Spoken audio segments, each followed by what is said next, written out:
Hey friends, before we dive into tonight's story, did you know that nearly 80% of the people who watch these videos aren't subscribed? If you're enjoying this kind of content, consider hitting the subscribe button. It really helps a lot, and it keeps these long stories going. Also, I'd love to hear from you. What time is it right now where you are, and which city are you listening from tonight? And if these stories help you sleep, feel free to tap the thanks button to support the channel. It truly means a lot. Alright, let's get into it. I still remember the call coming in at 2:03 a.m. on a Tuesday. Dispatch's voice clipped and tense, like they tasted the line static before speaking. Unit 12, we've had reports of lights inside Sector C at Port Havelock. You're closest. Check in when you get there. I clicked off the radio, my pulse already picking up the slack. Port Havelock was supposed to be shuttered for 20 years. Decommissioned chemical tests, sealed up tight. There wasn't supposed to be anyone left on the perimeter, let alone working lights. The road out there was nothing but a narrow strip of gravel cutting through marshland. The wind had picked up after midnight, so by the time I reached the broken gate, my cruiser rattled against the gusts like a tin can. I killed the engine and killed my headlights, leaving the dashboard glow as the only indicator that I was still alive. My flashlight felt heavy in my hand, the beam unsteady against the fence's barbed loops. Every strand of wire looked sharp enough to shred skin, but one section sagged just enough to slip through. I squeezed under and dropped silently into the darkness. The billet buildings sat in a semicircle, their windows glowing faintly like dead eyes reflecting car headlights. My breath fogged in front of my face, each plume lasting half a second before fading into the night. I crouched low, boots sinking slightly into the mud. The air smelled of brine and rust, iron leaching from buried pipes or something rotting beneath the surface. I scanned the buildings one by one, each shadow-driven corner more menacing than the last. No patrol lights, no other cruisers, just me and that low hum, like an animal exhaling through a broken grate. I moved up the gravel path toward the center building, radar radio clipped to my vest, pistol at ready. The concrete walls were fractured, vines climbing like prison bars. I came to the door marked C-3. The fluorescent light above it flickered in pulses I couldn't track, slower than any bulb I'd seen. My radio crackled. Unit 12, status? I hesitated, thumb hovering. I'm on site. No sign of forced entry. Lights must be on internal.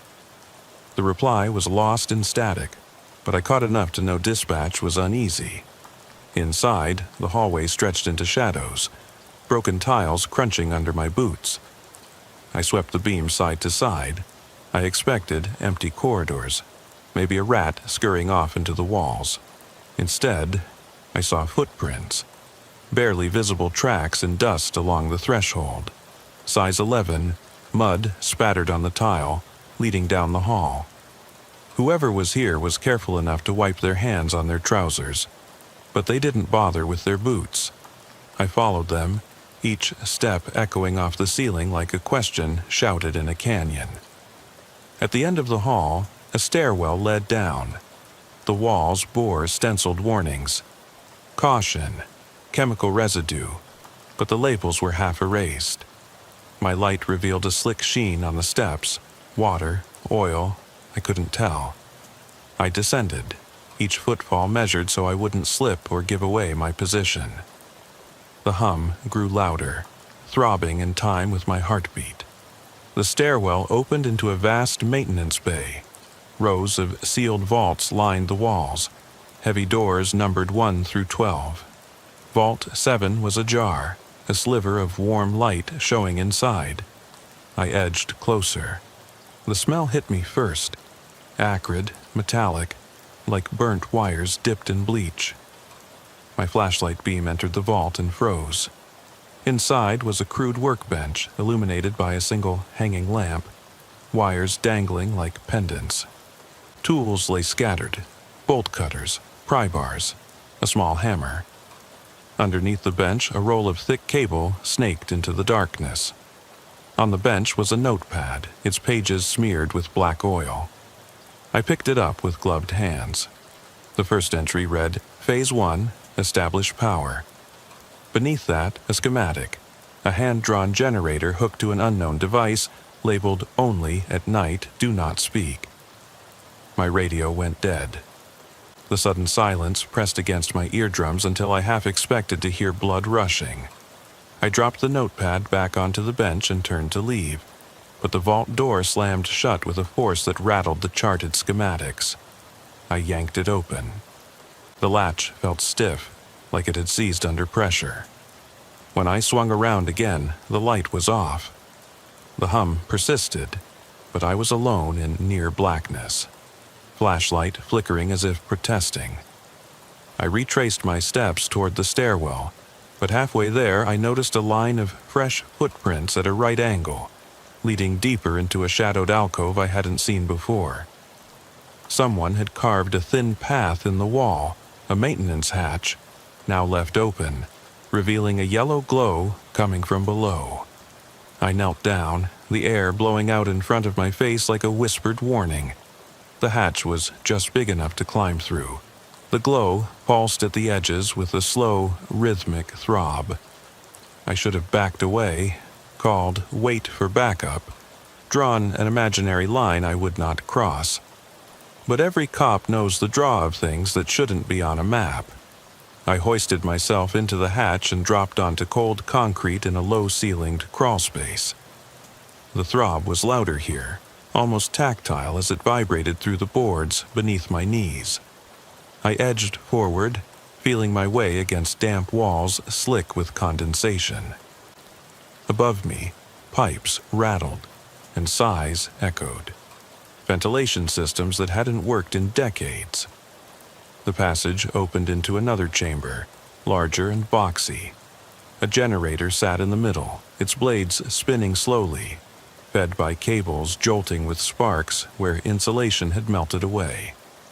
Next to it, a welding torch lay abandoned, still warm enough to burn. The entire room glowed orange, throwing shadows that danced across rusted barrels stenciled "Toxic" and "Has Do Not Enter." I expected the generator to be old, but it was too new, freshly painted, as if installed yesterday. I stepped closer, every nerve firing. The floor around the generator was wet with oil and water mixed, so the footprints I left slipped and vanished in the sheen. I dropped to my knees and rubbed my glove across the floor. No dust, just that slick surface. If someone had been here, they'd left long ago, but the hum said otherwise. Someone, or something, was keeping this alive. I rose and scanned for exits, finding only the hatch I'd climbed down. As I turned back to the generator, the torch sparked to life, its light flaring blue-white for a fraction of a second. I jerked back, heart slamming into my ribs. The operator's gloves lay draped over the torch handle, as if someone had paused mid-task. My flashlight beam trembled as I approached. The gloves were too small for mine, delicate, lined with red stitching. I slipped them on instinctively. The second I flexed my fingers, the generator's hum flickered, stuttered, then steadied into a deeper tone, like a breath exhaled through a tube. The torch flared again behind me. I whirled, gun drawn, but saw only the welding arm, motionless, its tip blistered from use. My radio crackled weakly, the static forming words I couldn't fully catch. Emergency, evacuation, contamination. The hatch latch rattled. My teeth ground together as I aimed toward the sound. Footsteps echoed above, soft and deliberate. The hatch shook as if someone was testing its weight. My pulse drummed in my ears. I whispered into my radio, voice shaking. Dispatch, obstacles. Hatch breach imminent. I need... It cut out. The footsteps paused. Silence. Then a low metallic click, like a lock disengaging. I backed up toward the torch, heart pounding so hard I felt it against my back. The controller panel beside the generator flickered on, screens illuminating in succession, displaying lines of text I didn't recognize, coordinates, timestamps, and a blinking phrase, "Activate before dawn." My breath caught. Dawn was hours away. The hatch creaked open. A sliver of orange light spilled in. I swallowed and squared my shoulders. Whoever or whatever was coming wouldn't catch me kneeling. I stood, gun raised, and watched the bottom of 2 boots descend into the room, their soles fresh, unmarked by mud or dust. The hum deepened into a resonance that rattled my bones. My throat went dry as I steadied my aim at the boots, expecting to see a face. But the moment I locked eyes with the figure emerging into the chamber, everything went black. The generator's throb became a roar in my skull, and I knew then how fragile this place was, how small I was against its secrets. And I wondered, a sliver of thought before darkness swallowed me, whether I was meant to leave at all. I came to on the cold concrete floor, chest burning as though I'd sprinted a mile, despite the fact I'd been standing still. My flashlight spun in my hand, beam slicing through the haze of dust motes and whatever else had turned this sub-basement into its own ecosystem. The air tasted of oil and metal, like licking a battery. My ears still rang from that final resonance, and I realized I was staring at the boots, shiny black, no trace of dirt, standing motionless only a few feet away. The rest of the figure remained in shadow. My hand trembled on the pistol grip.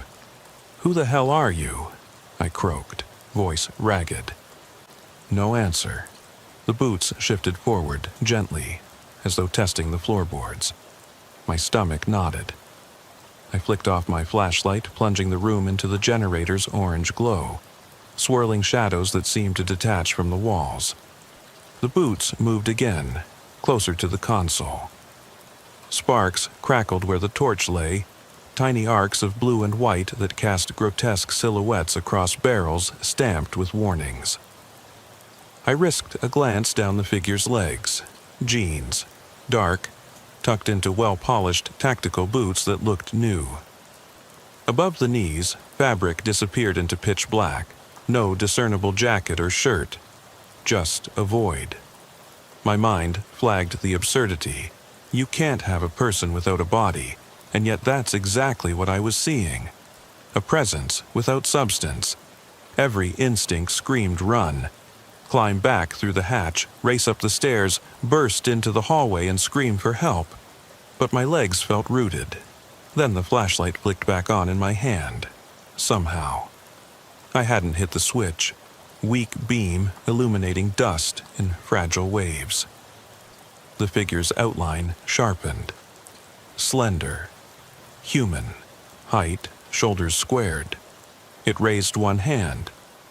Even in the low light, I could see the fingers were too long, too slender to be human. It pointed at the console. My heartbeat pounded in my throat. I realized the console screen still glowed, the blinking, "Activate before dawn" message taunting me. The generator's hum had simplified, reduced to a single monotone beat that reverberated through the soles of my boots. The figure's finger pointed insistently at the console, then slowly swept across the readouts. Coordinates I couldn't parse. Countdown timers, schematic drawings of pipes running into the earth beneath Fort Havelock. With a sudden surge of adrenaline, I flicked my beam toward the figure's waist. There was no belt, no equipment, nothing to suggest weight. It was like someone carved a silhouette from darkness and stood it upright. All I could feel was that presence. My training kicked in. I snapped off the flashlight again, keeping the glow from the console as my only guide. I backed toward the hatch and dropped to one knee, aiming my pistol at the feet of the apparition. A bead of sweat dripped off my temple. I whispered, "If you want something, say something." The figure tilted its head as though listening for my words, then stepped forward. Each movement emphasized its impossible form, like someone pressing a black velvet cloth into life. The floorboards didn't creak. Nothing gave under its weight. It reached the hatch and knelt, placing its hands on the edge, but there was no hatch there any longer. The wood had vanished, swallowed by darkness. I caught my breath and raised the gun higher, finger trembling on the trigger. "Don't," I told it. But the figure's head angled back toward the generator. Eyes, if you could call the glowing emptiness eyes, fixed on the torch handle. The gloves draped across it. Something in that motion clicked in my mind. Power source, controls, a mechanism. This was no random trespasser scavenging parts. Someone, or something, was running an operation here, and I'd stumbled into it. The generator's hum deepened, vibrating through my bones, and I realized the figure had turned off the torch. The room plunged almost entirely dark as any place on Earth, and all I could see was the glow behind me. It flickered. My pulse thundered in my wrists.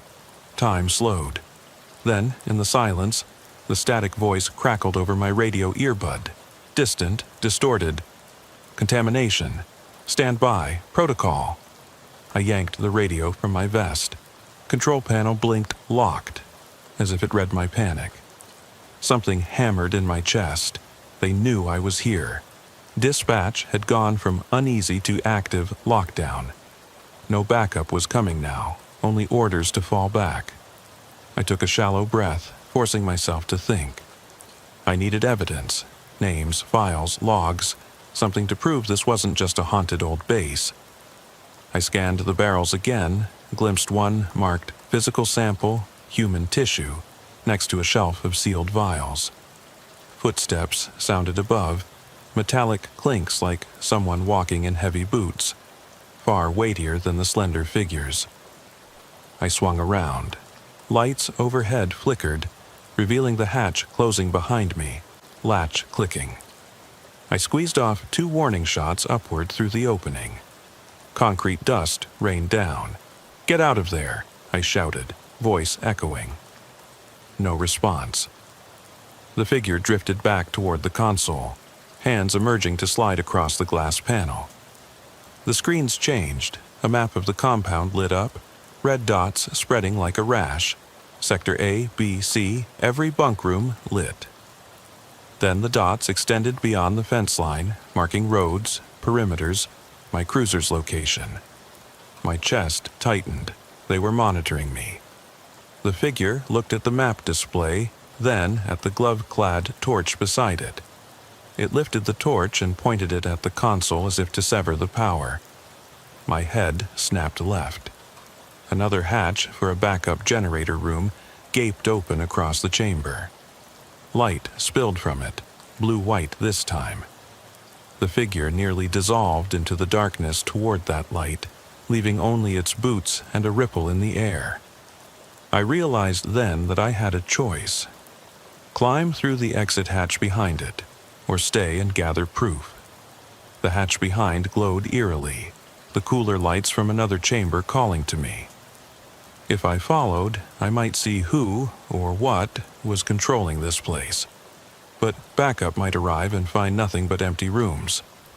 If I ran now, I'd lose everything. My gun hand ached. Time ran out. The generator's hum slowed to a crawl, its throb becoming a question. I took a final breath, voice low. "I'm coming through," and stepped into the blue glow.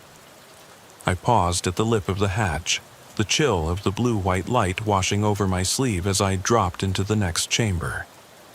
The air here was cold, biting, mouthfuls of stale breath that tasted like burned plastic and antiseptic. I hit the floor on my side, knuckles scraping concrete, and rolled to a crouch. Above me, The hatch sealed with a pneumatic hiss, leaving me in near darkness, only that pale glow from the room ahead guiding me forward. I crept along a narrow corridor, walls lined with rows of metal cabinets, each numbered and stamped with warnings. Biohazard, restricted, property of Dode. My boots clicked softly on grated flooring, the echo of each step sounding far too loud. The hum of the generator had followed me through the hatch, a steady pulse that seemed to anchor my nerves. I checked the time on my wrist. 2:47 a.m. Dawn was hours away, and already I was deeper than I'd ever wanted. At the corridor's end, a thick glass door stood ajar, a red emergency light blinking above it. Through the glass, I saw a long laboratory bench, overhead lights casting sterile white pools of illumination. Instruments I didn't recognize, centrifuges, spectrometers, rows of test tubes lined the counters. In the center of the room, under a sealed biocontainer, lay a form wrapped in a heavy canvas tarp, secured with bright orange straps. The hum here was faint, but I could feel it in my bones, reverberating against the shielded walls. I eased the door open and slipped inside.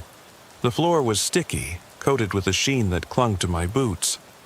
My flashlight beam split the tarp's edge, revealing the outline of something humanoid, shoulders, a head, feet bound at the ankles. I forced myself closer, heart thundering. Underneath, the shape was rigid, too symmetrical to be random. My pulse stuttered. I dropped to one knee and brushed the tarp aside. Underneath lay a body, female, mid-20s, uniformed in a faded tactical vest marked Private Security, name tag removed. Her face was pale, eyes closed, lips cracked. No signs of torture, no blood, but around her throat a thin line of bruising suggested strangulation. A small patch on her vest bore an emblem I didn't recognize, a stylized raven encircled by a gear. The canvas smelled of sweat and something sweet, like fermenting fruit. My glove-covered fingertips trembled as I traced the outline of a bruised wrist peeking from beneath the jacket. I swallowed hard and straightened, scanning the room for clues. At the bench behind me, stacks of labeled folders lay half open. I flicked one toward me. Subject, 47A. Status, classified. Origin, Site 47. My hands shook as I rifled through papers, scribbled notes on test results, charts of blood samples, references to psychophysiological response, and neurochemical mapping. I remembered the binder I'd seen in the office labeled Project Eclipse. Something was being tested here. People like her. A low grinding noise made me freeze. The overhead lights dimmed, then flared brighter. My radio static hissed, faint voices whispering fragments. Containment breach. Protocol 3, purge unauthorization. I dropped the dossier and scanned the lab. The biocontainer holding her slid open on its own, hydraulic hinges whining. The lid raised, revealing rows of empty slots, vials missing, specimens removed. Whoever had been here had taken the samples but left the bodies. Footsteps sounded just outside the door, heavy, purposeful. I backed toward the bench, raspy breath visible in the cold air. My mind raced. I needed evidence, but I needed to get out alive. I grabbed one of the folders and stuffed it into my pocket, then swept the beam along the walls for another exit. Behind me, the glass door slid shut with a hiss, sealing me inside. I clicked my pistol's safety off and advanced toward the locked door. My radio crackled again. Officer, evacuate. Immediately. High contamination. Risk. Repeat. The voice sounded close, urgent. I banged on the door with the butt of my flashlight. Let me out. No response. The light above the door shifted from red to amber, then back to red. Behind the glass, I saw movement. A figure in a lab coat, face hidden behind a surgical mask, stepping among the counters, retrieving a metal box from a storage shelf. The figure paused, head tilting as if sensing me. I swallowed and aimed, heart pounding so hard I thought the barrel would shake. No shot went off. The figure vanished behind a rack of equipment. The lights flickered, and when they steadied, the door was open. I hesitated, part of me expecting a trap, part knowing I had no choice. I slipped out into the corridor, gun raised, flashlight in my free hand. The silent figure in the lab coat stood at the far end, holding the metal box. It turned, and in the briefest flash of reflection, I saw the man's face. Dr. Marcus Lang, the Department of Defense physician reported missing 5 years earlier. His eyes, sunken, hollow, locked with mine for a heartbeat before he dropped behind another cabinet. I followed, adrenaline fueling my legs. The corridor branched into 2 tunnels, one ascending, one descending. The metal box hummed faintly, so I chose the descending path, reasoning that deeper might lead to an exit or communications hub. The steps spiraled, trembled under my boots. I shouldered the metal box as I crossed, ducking under hanging conduit until I reached a control booth. Inside, I slammed the box onto the console desk and hit the largest button. An emergency shutdown. The generator's roar eased, dying to a dull throb. Lights flickered off in sequence, red, amber, green, until only the booth had power. Screens blinked. System failure. Override required.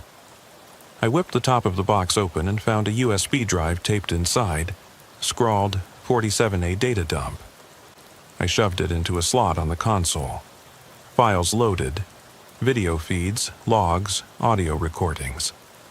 I watched in horror as the camera on Vault 7 recorded my arrival. Then cut to Agent 47A, strapped to the bench, monitors showing neurochemical responses as toxins were injected. I saw her eyes dilate, body convulse, then lay still as data streamed across screens. I swallowed bile as I realized it had all been recorded. Proof of the murder. Proof of the experiments. The booth door clanged open. Lang's boots echoed on the catwalk. I spun, pistol drawn, drive in hand. He stood at the hatch's entrance, face contorted with rage and something unreadable. He raised a hand, but it wasn't human. Pulses of dark energy flickered around his fingers, as though the neurotoxin had transformed him.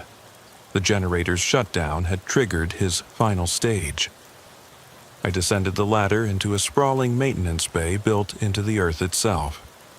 A cathedral of rusted I-beams and catwalks draped in shadows. The emergency lights overhead flickered erratically, casting jagged patterns across the walls that made the entire chamber feel alive, pulsing with breath. My chest ached with every step as I crossed the grated floor toward the far wall, where a series of heavy doors marked "Authorized Personnel Only" lined the concrete. Each door bore a small observation window smeared with grime. One door stood ajar, door 4. A dim green light glowed within, and the hum of equipment was louder here, resonating like a heartbeat. I radioed dispatch on a chance it was still functional. Unit 12, I'm in. Status report? Static. The echo answered back. I clipped the metal box to my belt and approached the threshold, senses electric. Inside was a long lab corridor, walls slick with condensation, floor strewn with cable remnants and discarded test vials. The scent of ozone and scorched metal clawed at my lungs. My flashlight swept across faded hazard signs warning of bio-neuroagents and do not breathe. My boots clanged against metal grate as I stepped forward, every nerve screaming to turn back. But I drew in a steadying breath, tension spooling in my chest, and kept moving, pistol raised. About halfway down, I saw him. Dr. Marcus Lang, standing beneath a flickering fluorescent fixture, coat torn and stained. His face, half lit, revealed a smile too wide, wet with anticipation. In his hand, he held a vial slim enough to slip between cracked fingers, red fluid glowing faintly, as if lit from within. I ducked behind a cable reel, heart thunderous. He hadn't noticed me. I edged forward, careful not to disturb the litter of broken glass and papers. A sheaf of documents lay scattered on a lab trolley. Subject 47B, Interim Report. Neuroreactive Agent. Protocol 3 initiated. I grabbed a handful, stuffing them into my pocket as I sidestepped around a coil of exposed wiring. The corridor ended at a reinforced steel door labeled Control Room. Above, a keypad blinked red. Access denied. Lang advanced slowly, steps echoing. He licked his lips, pale fluid gleaming. I raised the pistol. Step away. My voice cracked. He tilted his head and laughed. A dry, echoing sound that ricocheted down the corridor. Then he hurled the vial into the air. It shattered against the grated ceiling, silver droplets arcing before streaking down. The air filled with a metallic tang, and I felt it first on my skin. A prickling, buzzing sensation like insects crawling beneath my gloves.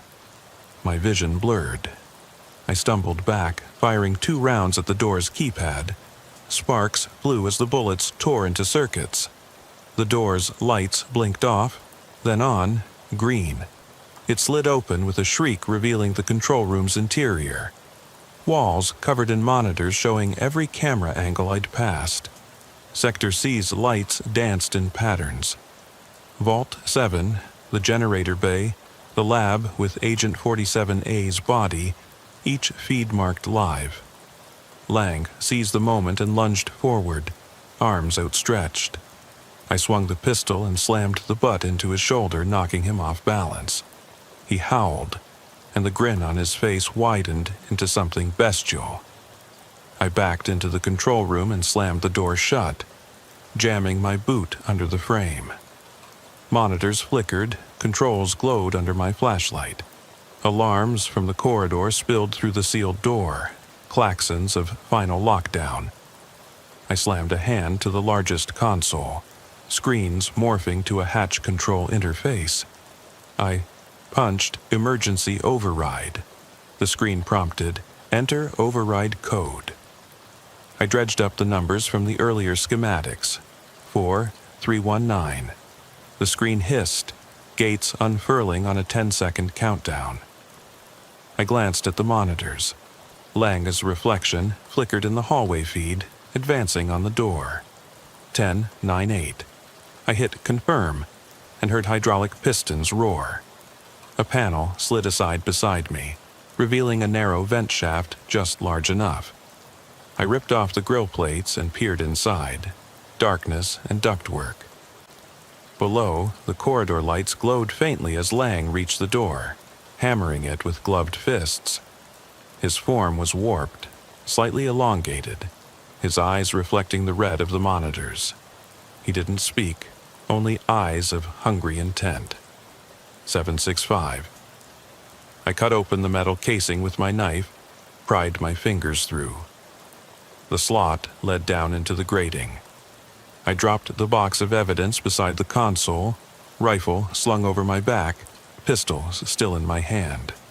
At 4 seconds, I swung my leg into the vent, kicking off with all my weight. 3-2-1.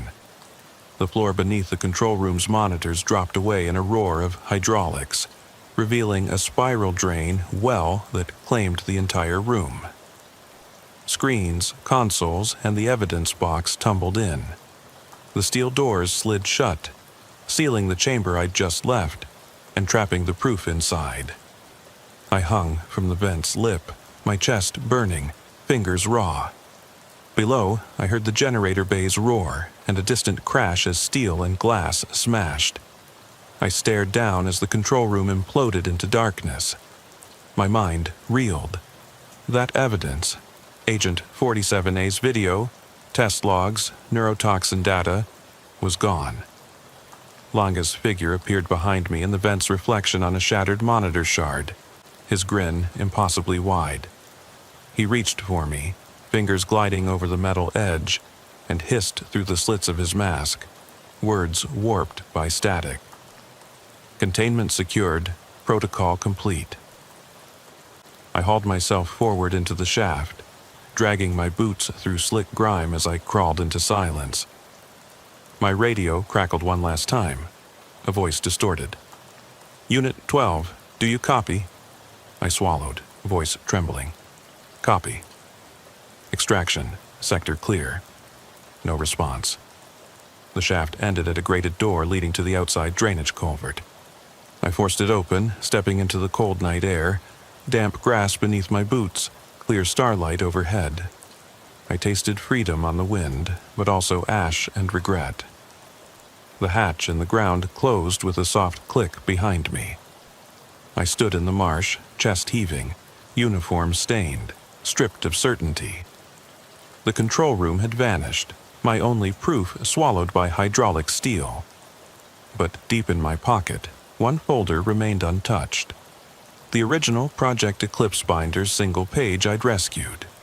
It contained only schematics of the generator wiring and a notation.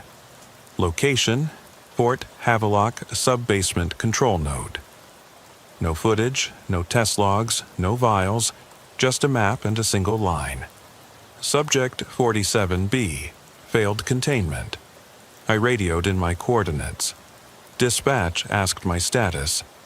I said, "I'm okay, but I'm not done." I pressed my back against the damp embankment beside the culvert exit, waiting for my heartbeat to slow.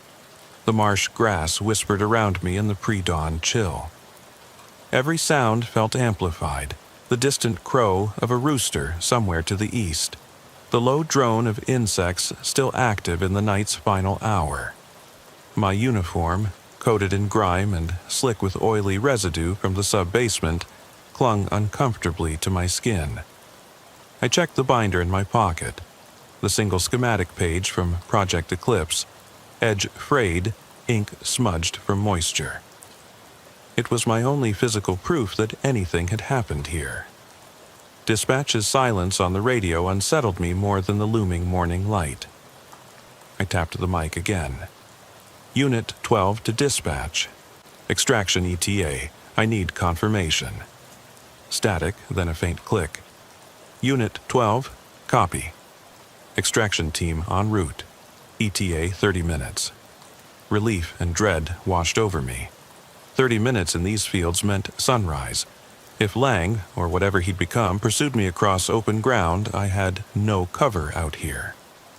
I hauled myself upright and surveyed the horizon. The compound's chain-link fence was visible about 200 yards away, rising like a thin line against the dim sky. Beyond it, gravel service roads crisscrossed the grass toward the gate where I'd entered. I tightened the binder under my arm and started running. Boots heavy in the wet soil, gun still drawn should I encounter any figure or flicker of movement. Halfway across the marsh, I kicked a mound of earth and nearly pitched forward. My lungs burned. The cold air felt like shards in my throat. The generator's silent hum had been replaced by a ringing in my ears. Each thump of my heart jolted me toward the fence. I glimpsed shapes flickering through the fence's chain. Figures moving beneath the still-lit floodlamps of the compound's outer perimeter. Shadows long and strange, too uniform to be wildlife. I slowed for a second, chest heaving, eyes squinting against the dying darkness. One shape strode along the fence line, boots clacking on gravel, silhouette too tall, too rigid. It paused at a corner post and turned as if sensing me. My pulse spiked. I ducked behind a low rise of grass. The figure remained still, facing north, shoulders squared. For a moment I thought it human, then realized the outline was wrong. Jagged, uneven, flickering as if static surrounded it. I risked a glance. No visible face, just darkness where any features should be. It lifted an arm, thin, elongated, and pointed toward me. A mechanical whir rose from the compound's floodlight mechanism as lamps swiveled to illuminate the marsh in scarlet glow. The fence post's shadow lengthened into the field, stretching toward me like a hand. My gut seized. I turned and ran again, boots churning marsh and clutching at the grass. The binder slipped, flipping open. The schematic scattered pages across the wet ground. I dove after them, snatching the loan sheet back with trembling fingers. A bleat of alarm echoed from behind me. The floodlights had locked onto my position. The fence's perimeter camera lights clicked on, rotating to track my movement. I scrambled to my feet, heart in my throat, and plunged through the fence's sharp gap. Barbed wire rasped against my uniform. I felt tiny cuts on my forearms. The gravel road felt solid beneath my boots. I paused to catch my breath only long enough to realize the shadow figure hadn't crossed the fence. It stood just inside, haloed by red light, watching me. Then it vanished. Ahead, I could see the open gate where I'd entered, beyond it, the dark outline of my cruiser. I sprinted toward it, arms pumping, the binder pressed to my chest. Gravel sprayed behind me as tires roared. I reached the gate and shoved it open, stumbling onto the road. My Ford Explorer idled where I'd left it, doors unlocked, protocol abandoned in my rush to investigate. I tumbled inside, slammed the door, and jammed the schematics into the passenger seat before firing the engine. Headlights cut through the red glow of the flood lamps as I backed through the gate. In the rearview mirror, I saw the barrier doors slide closed. First the outer gate, then several sections of fencing falling into place like shutters on a window. The compound sealed itself by protocol, and no matter what proof I carried, someone intended to lock this place away forever. I navigated the gravel back to pavement and activated my overhead light, though no one was there to see it. The radio crackled life for a moment. Unit 12 report. I pressed the PTT button. I'm clear, heading to rendezvous. The voice responded after a pause. Copy that. ETA 15. I clicked off and shifted gears, the engine's growl echoing my heartbeat. As I rounded a bend, headlights appeared behind me. Two vehicles, blackened SUVs with bulletproof grills. They flanked me. Lights off except for dim running lamps. I slowed, heart hammering, hands tight on the wheel. One SUV pulled ahead and braked at a distance. The other pulled up alongside. No doors opened, no figures emerged. I watched through the passenger's window as the driver's seat remained empty, dashboard lit by faint instrument glow. My mind raced. Was this the extraction team dispatch had promised, or something else? I flicked on my dome light and reached slowly for the binder. The page inside showed the schematic at the top and, scrawled in thick ink at the bottom, 3 words. Subject 47B. Active. Suddenly, the SUV's front windows went black. Tinted shields sliding down instantly, and a low lamp flicked on inside the driverless cab. I saw the Raven Gear emblem etched on a vest lying on the passenger seat of the lead SUV. The figure in my memory, Agent 47A's emblem. A flash of movement. The hatch on the roof of the lead SUV opened, and a black-gloved hand extended, holding a remote. The wire antenna spun slowly as if receiving a signal. The vehicle behind me locked its doors with a solid click. My pulse froze. I jammed the Explorer into drive and veered off the road, tires squealing as I fishtailed into the grassy shoulder. The SUVs followed, mats of metal wheels shredding grass as they gave chase without lights. My own headlights off, I steered by moonlight and distant, floodlit haze behind me. Behind me, I heard a blast of compressed air as the lead SUV deployed a barrier, a metal spike strip across the road. Tires went flat in a scream of rubber against metal. I swerved to avoid it, but the strip caught the rear tire, shredding it. The Explorer fishtailed off the pavement, crunching across gravel and into a ditch. I jerked the wheel, regained control, and lurched upward onto the road again, Explorer listing. Adrenaline fueled me as I realized my only chance was to lose them in the next turn. The road curved tightly left ahead, bordered by dense pines. I floored it and veered into the curve before headlights could adjust. The SUVs followed blindly, engines revving, and disappeared from sight in the trees. I coasted to a stop, heart pounding so hard I thought the chassis would shudder. I killed the engine and blacked out the dome light. Silence swallowed the cabin. Through the windshield, the road stretched empty and dark. No SUVs, no chase, just the night and the rattling of my breath. I sat for a long moment, hands trembling on the wheel, the binder open on the seat beside me. The schematic glowed faintly in the dashlights, its edges curled. Below the map, the words danced. Active. I reached for my radio. Silence. I turned it on and off. Nothing. I realized then that dispatch's reassurances meant nothing. I was alone, stranded on a back road, knowing that someone, or something, had control of the compound and its secrets. I slid out of the Explorer, binder in hand, and closed the door quietly. The forest air hit me, cold, sharp, smelling of pine and damp earth. My uniform felt heavy, soaked with oil and sweat, my gun weightless and useless against what's coming. I tucked the binder under my arm and stepped off the road into the trees, boots sinking into the loam. Every instinct screamed to run back to a safe zone, but I knew safe zones didn't exist anymore. Only the hunt. As I vanished into the undergrowth, headlights flickered at the road's edge, searching. But the night swallowed me whole. In my jacket pocket, the schematic pressed against my ribs, a silent reminder.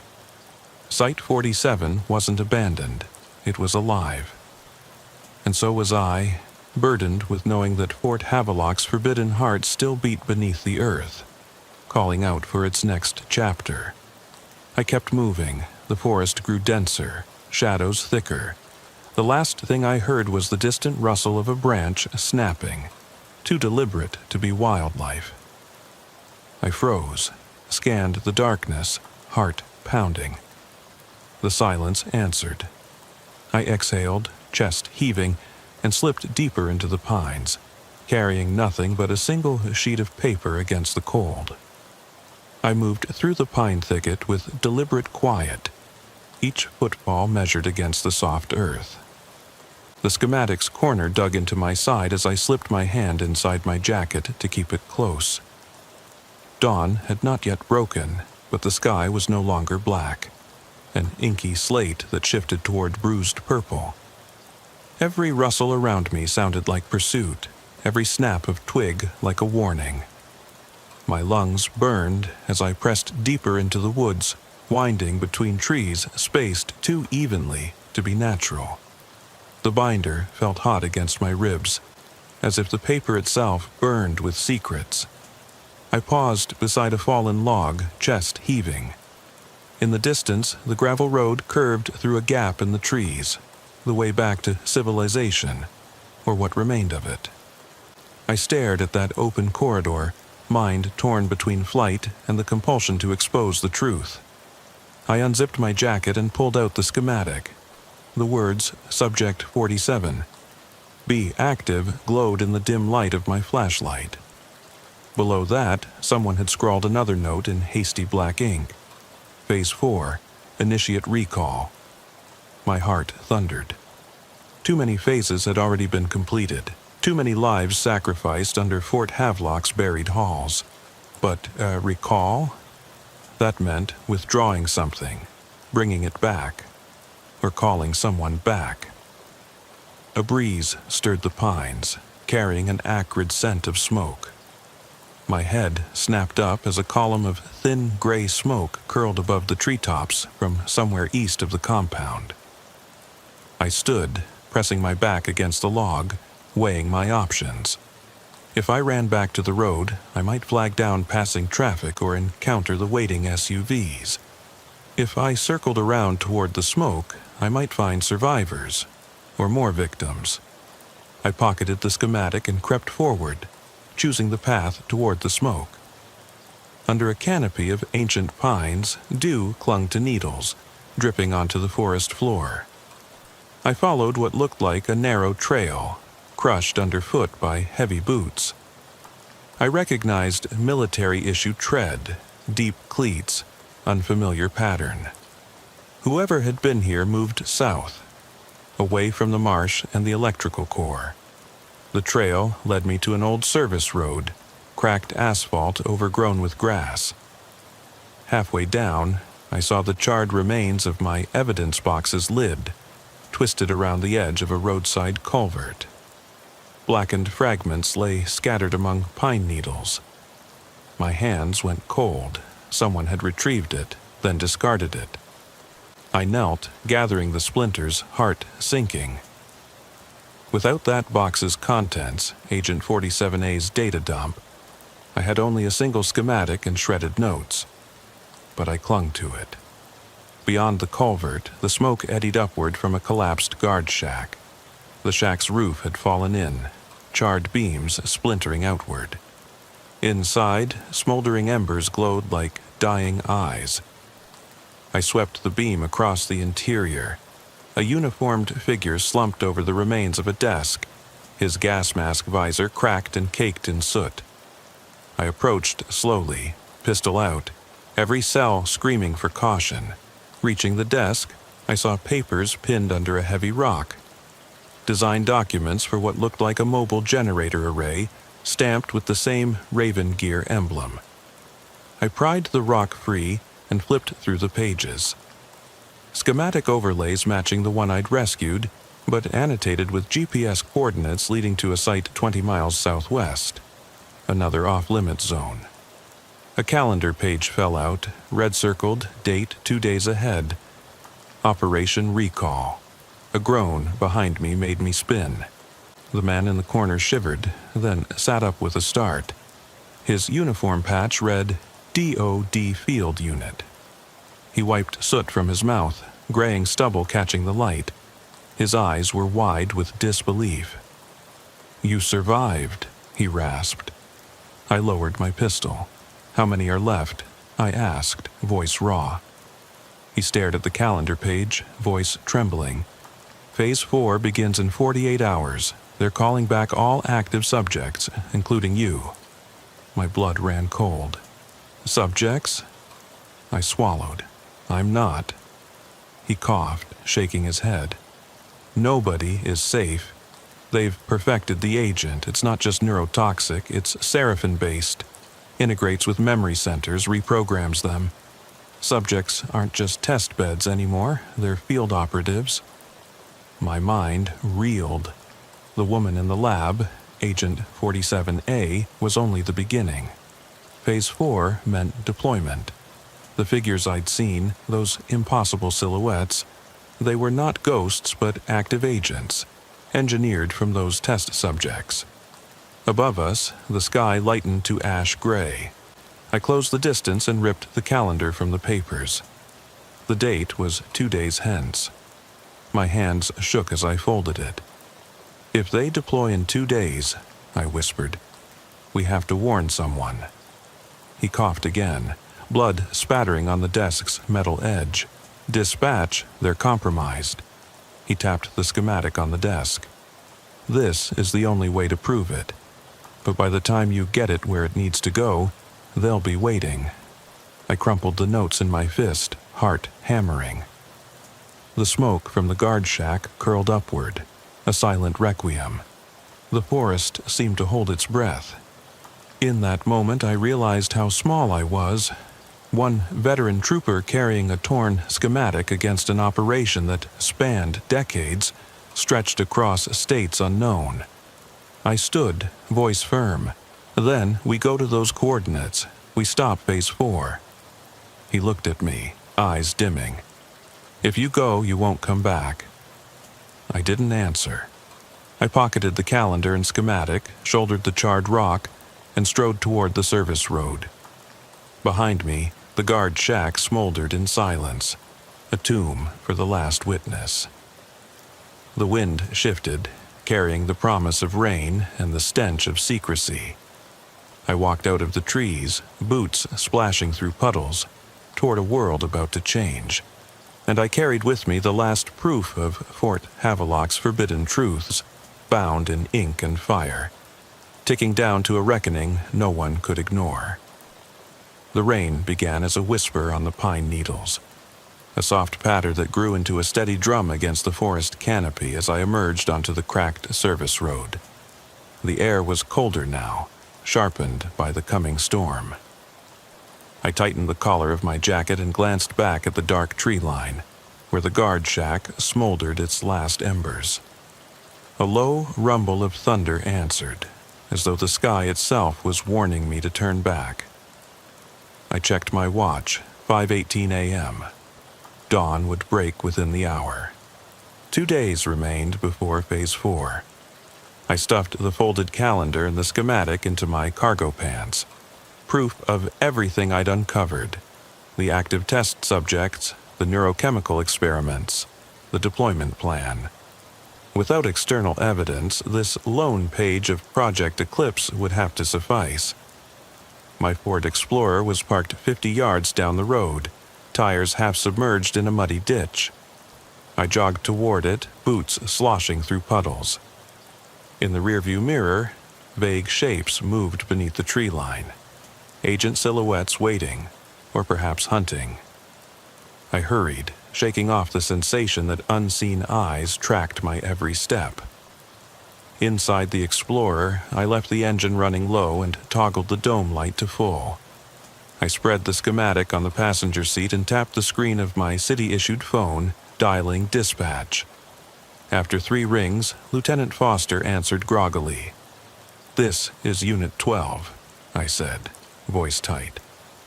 "I have actionable intel on unauthorized human experimentation at Fort Havelock." "Jesus Christ," Foster muttered. "You're alive? We lost contact hours ago. Extraction team never showed." I ran a hand through my hair. "I've got 1 page of Project Eclipse data, deployment scheduled for 2 days. Phase 4, operatives fielded, neurochemical weapon integrated." Silence. Then, "Fort Havelock is sealed off.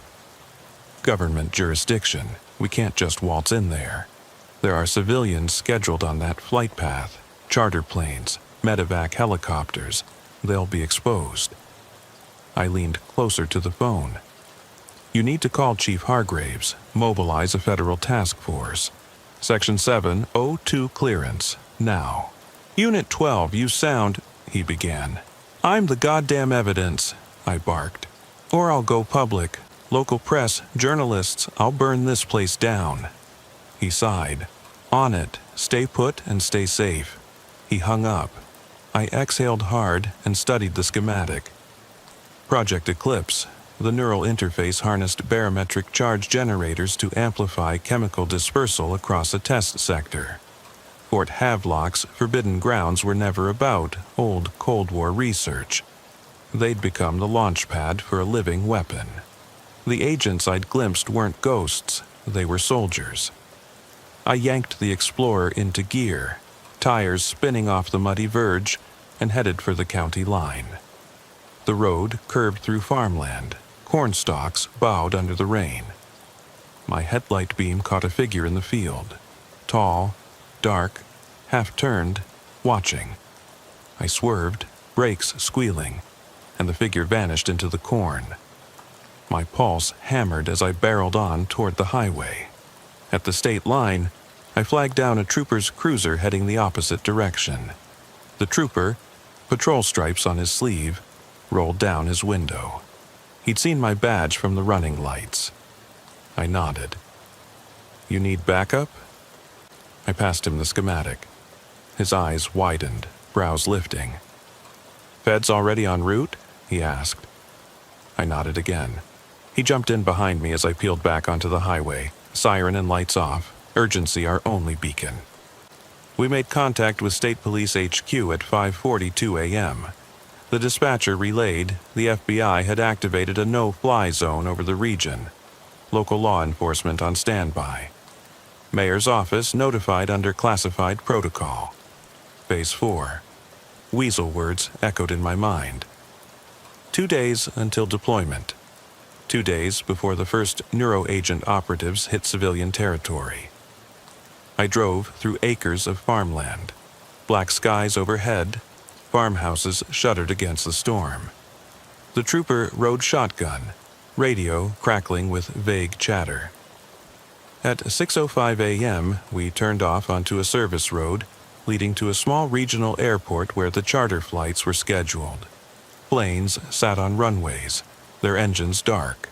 A Cessna in the rain looked like a cage waiting to open. We pulled up to the terminal. A cluster of federal agents in rain gear waited under the overhang. FBI insignias and hazmat markings. They formed a tight semicircle. Agent Ramirez stepped forward. Unit 12, we briefed the Secretary of Homeland Security. We have 48 hours to neutralize any threats. Your intel will get us in. I handed over the schematic and calendar. Phase 4. Everyone listed as 47B or similar is active. We need to raid the secondary site. Coordinates on that page, before anyone is deployed. Ramirez studied the schematic. Command is authorizing entry under emergency provisions. We mobilize tonight. He nodded to 2 hazmat trucks rolling up. Suit up, we leave in 2 hours. I stepped back under the rain and watched the storm clouds race across the tarmac. The rain was heavier now, pooling under my boots. Time narrowed to the ticking of a cryptic calendar. Tomorrow was too late. The day after, worse. I closed my eyes against the downpour, voice low. Make it count. Ramirez placed a hand on my shoulder. We will. Lightning cracked overhead, illuminating the runways and the distant silhouette of Fort Havelock through the storm. Then darkness reclaimed the sky. I turned toward the hazmat trucks, heart stuffed with dread and determination. The storm was here. So was I, one tarnished trooper buried in bureaucracy and secrets. But at dawn tonight, we would breach that compound again, this time with federal authority, and face whatever had been unleashed. And somewhere deep in the old bunkers, the hum of hidden generators would tremble as Phase 4 drew nearer, counting down to an operation that could not fail. The black SUVs rolled in low behind the hazmat trucks, their engines rumbling like distant thunder as we ascended the access road toward the secondary site coordinates. Rain slashed against the windshields. Wipers fought in frantic arcs to clear the glass. My hands shook on the steering wheel, more from anticipation than cold. As I recited the partial schematic in my head, every line burned into memory. Generator bays, sub-basement control nodes, that hidden hatch we'd breached once before. 2 days stood between us and Phase 4. Tonight, we had to stop it. Agent Ramirez climbed into the lead hazmat truck and barked into his radio. Alpha Team, prepare for insertion. Bravo, stand by to secure the perimeter. Unit 12, you're with me. Keep that schematic close, no digital copies. He turned and met my eyes through the rain-streaked glass. You ready, trooper? I nodded, swallowing hard. Inside the cab's dim green glow, we donned airborne level B suits. Heavy, claustrophobic nylon that sealed our bodies in plastic.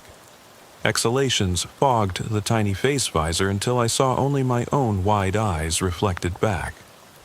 I checked my pistol, still loaded with the hollow points. And no movement detected. Relief was brief. One console flickered red, indicating an override attempt. The briefing files flashed on another screen. Remote reactivation, unauthorized. My heart sank. Someone else was fighting this shutdown, from outside the compound or inside. The schematic in my pocket felt heavy. Without warning, the entire room went dark. Emergency red lights that barely pierced the gloom. The generator hum behind the sealed door resumed, low and steady. "They've got a backup power source," Ramirez growled.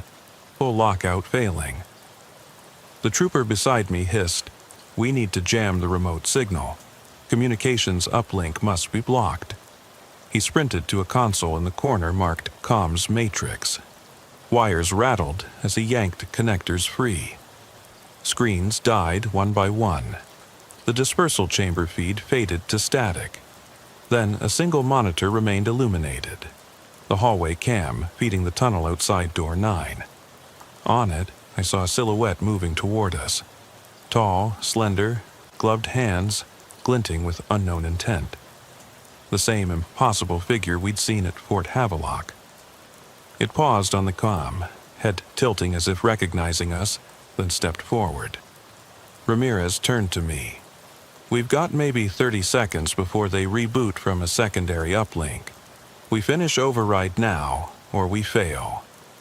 He hit a series of keys, but the confirm prompt flickered off. No response. The screen changed to authorization required, level 5. His face hardened. "They locked us out. We need local manual control." He turned to the sealed door labeled manual override. It had a keyhole and a circular valve handle. The trooper produced a skeleton key from his belt, acquired for tonight's mission. He slid it in and turned. Ramirez grabbed the valve and spun as sparks flew from the mechanism. A pneumatic hiss filled the room as bolts shot back. The sealed door groaned open to reveal the corridor, bathed in the generator's orange pulse. The silhouette had paused just beyond the threshold. With no time for stealth, I leveled my pistol. "Stop!" I yelled. The figure took a single deliberate step inside. Gravel crunched under its boots, too clean for any maintenance worker. No mud, no dust. Its face remained hidden in shadow. Behind it, I glimpsed another presence. Dr. Lang. Half human, half amorphous, skin slick with condensation. He raised a hand as though greeting old friends. A thin blue glow pulsed from his fingertips. The trooper swung a rifle butt at the figure's legs, but the blow passed through nothing but air. The silhouette remained unmoved. Ramirez cried out and fired a round into the chest.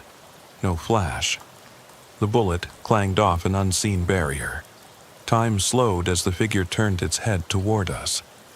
The generator's hum crescendoed in the corridor, then died.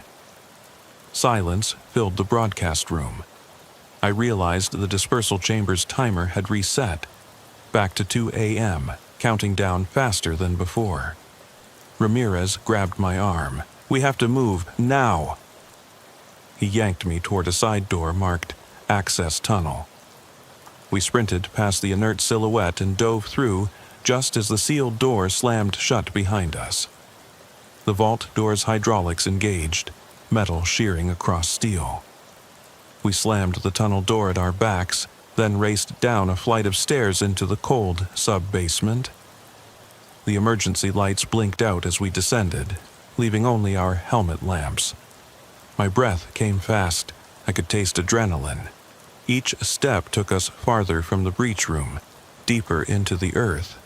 But the dispersal chamber's cold timer still ran above my head through every monitor and every echo. We reached the original hatch ladder. Ramirez paused at the rungs, pressing a gloved hand to the concrete wall. He exhaled slowly.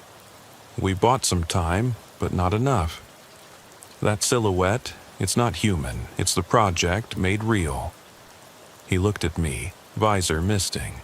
"Even if we abort Phase 4 here, they'll adapt. We need to hit them at the source."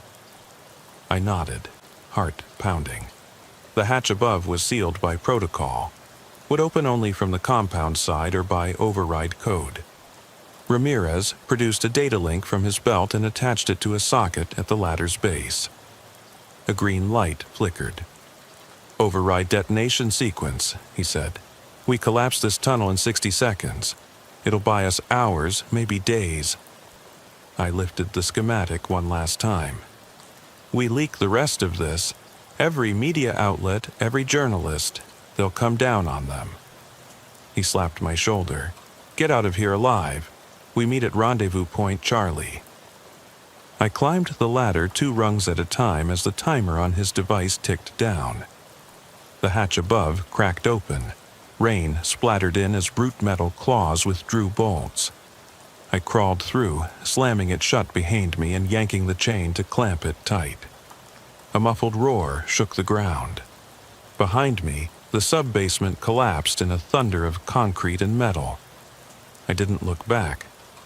I raced for the fence line, heart pounding, as the compound's generators groaned in protest. Above the storm-dark sky, a single floodlight flickered and died. The rain washed mud down my boots as I stumbled into the trees. I kept running until the forest swallowed me whole, my boots slipping in the mud each time I changed pace. The night wind shredded at my suit's sealed seams, cold water running down the back of my neck.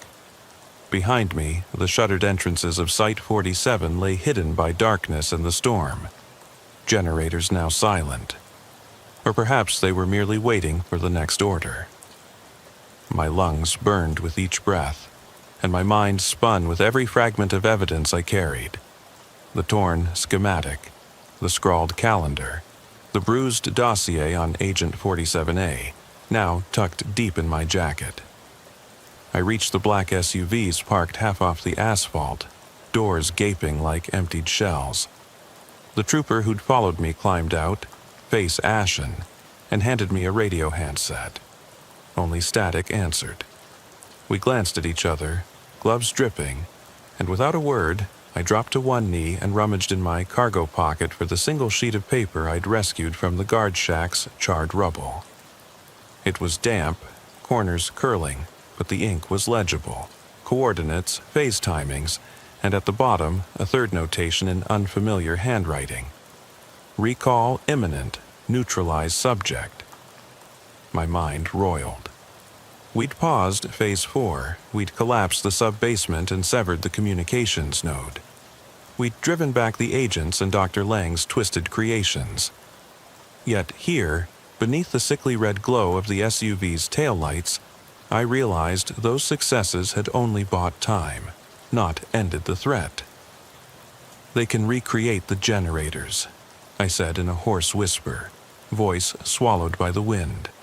They'll just start again at another compound, with another Phase 0. The trooper watched the sky, dark even through the thin gray clouds. And the subjects, he murmured.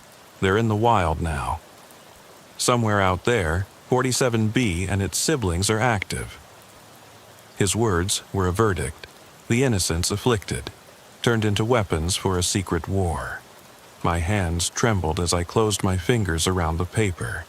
The rain spattered across its surface, smearing the edges of the ink, but the warning remained stark. Recall imminent. The very phrase rang like an echo in my skull. Was I among those recalled? I rose, pressing the paper against my chest, and scanned the tree line. Somewhere beyond, I knew the outline of a lone figure weighted in the shadows. Agent silhouette renewed by the storm, watching for me, ready to execute Phase 4's final directive. No law enforcement protocol could bulletproof a man against a command buried in his own neurochemistry. I felt the binder's weight at my side, a feeble shield of paper and ink against a conspiracy that would not die. I activated the SUV's headlights and signaled the trooper. We head south, I said, voice low. We find every off-limits site within a 100-mile radius. We scatter the evidence, warn everyone. They're moving fast, too fast for protocol. I slid behind the wheel, engine rumbling in the quiet storm. The trooper climbed in beside me. As I pulled onto the wet highway, I felt the terrain shift beneath our tires. The world tilted toward a dawn that meant nothing if the subjects had no conscience.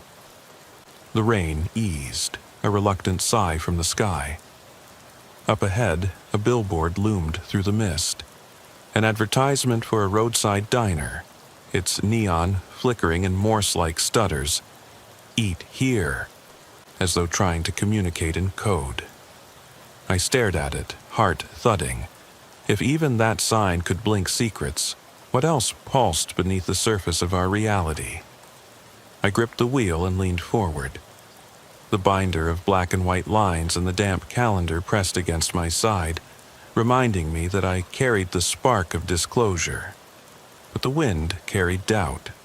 Could I outrun 30 miles of haunted back roads, 50 agents in suits, and the silent tyranny of a compound buried beneath the earth?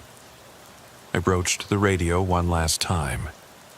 "Unit 12 to any channel. If you hear me, you're under recall. Run." Silence fell in the cab, heavier than the storm. The road stretched before us, disappearing into the low clouds. Down the highway came the distant hum of an engine. Another SUV, or perhaps a lone subject speeding toward us. My pulse hammered in my throat as I gathered the wheel. Everything we had done up to this moment meant nothing if the order came through. I took a shallow breath, the storm wrapping around us like a vow. No matter how buried the truth, it always clawed its way back to the surface. How do you stop a secret that's already been set loose? I never imagined the radio crackle would sound like a death knell, but there it was. Static and half-formed words tearing through the silence of my cruiser's cab. I'd been parked at the edge of the old Redwood research compound for 6 hours, waiting for someone, anyone, to pick up the phone. Midnight had long passed, and the county dispatcher had gone off duty. I was on my own. The call had come through an encrypted line. Possible breach. Investigate. No badge number, no supervisor name, just coordinates and a single instruction. Don't let them see you coming. I flipped off my headlights and killed the engine. The world outside went black. Rain pattered on the roof like nervous fingers. The campus was a maze of decaying warehouses and half-buried tunnels. Once, Redwood had been a cutting-edge facility for agricultural bioengineering. Corn spliced with fungal enzymes, livestock fed on nutrient gels. All quietly decommissioned 10 years ago after unexplained diseases surfaced among test animals and a handful of contractors vanished. Officially, the site was fenced, shuttered, and off-limits. Unofficially, everyone in town knew to steer clear after dark. I stepped out into a chill that went beyond temperature. My flashlight cut a cone through the gloom, bouncing off broken windows and walls still stamped with Redwood research. Keep clear. The fence was down in places. Metal posts yanked from the ground. Razor wires snipped and curled like injured snakes. I slipped through one gap, crouching low, every sense on edge. I felt watched. Maybe by scavengers, maybe by wildlife. But something in my gut said this wasn't about deer. A low hum began somewhere ahead, like machinery powering up after a long sleep. My boots crunched gravel as I edged toward an open bay door. I thumbed the flashlight's button, revealing an interior lined with massive storage silos, once used for slurry testing, now empty and gathering rust. In the beam's reach, I saw piles of industrial crates stamped confidential, Redwood Division. Some lay broken, others stacked so high they pressed against the rafters.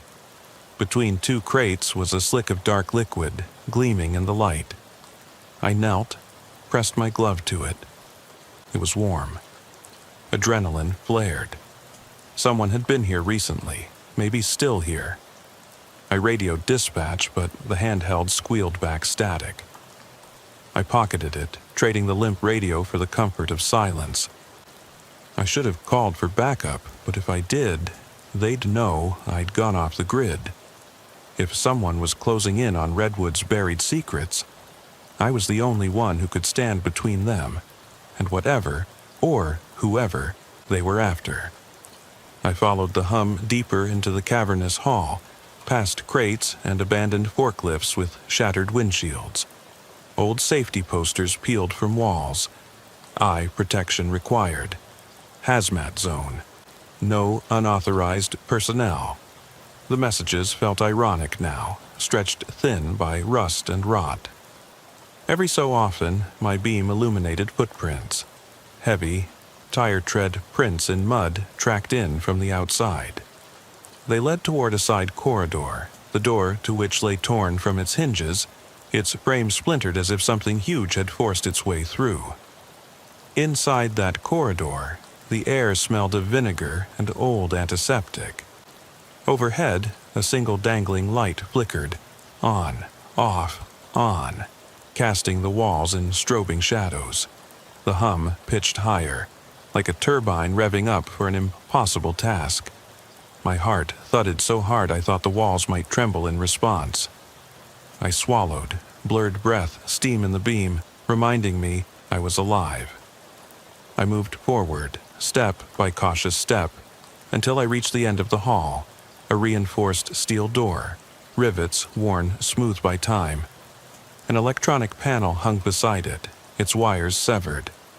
I rested my hand on the door's cool metal. No handle, no obvious way inside. I pressed my flashlight against the panel, drawn in by tiny red and green LEDs blinking out of sequence. Someone must have jury-rigged this panel, kept it alive despite the compound's official darkness. My gloved fingers brushed a slim slot, like a card reader. I had no access card. I tapped it and it lit up, green. Almost automatically, the door's magnetic locks disengaged with a muted sigh, and the panel went dark.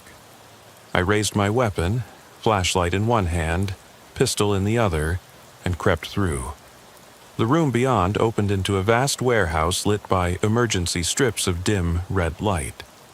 In the center, a platform raised a dozen feet above the ground held 3 stainless steel vats, each capped with domed lids.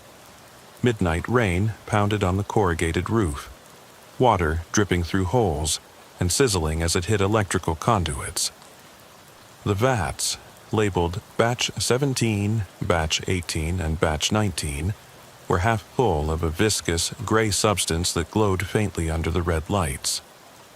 I swallowed, uneasy. Redwood had been shut down, but something here was live. Behind me, the door shut with finality. I clicked my flashlight across the vats. The labels shone, then flickered and disappeared, replaced by hand-painted numbers that looked at least 20 years old. Someone had repurposed these containers long ago. I crouched to inspect Batch 17. My beam caught a dark smudge on the vat's surface, like a fingerprint.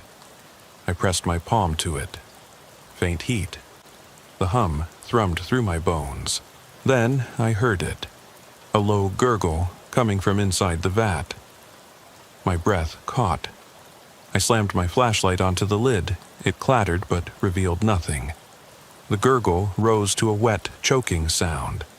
I shone the light through the translucent walls. Something moved inside, something alive. I staggered back, my heart raced. I radioed for backup, voice shaking. No answer. Rain hammered harder. Overhead, a fluorescent tube popped, plunging the room into near blackness. The emergency light sputtered.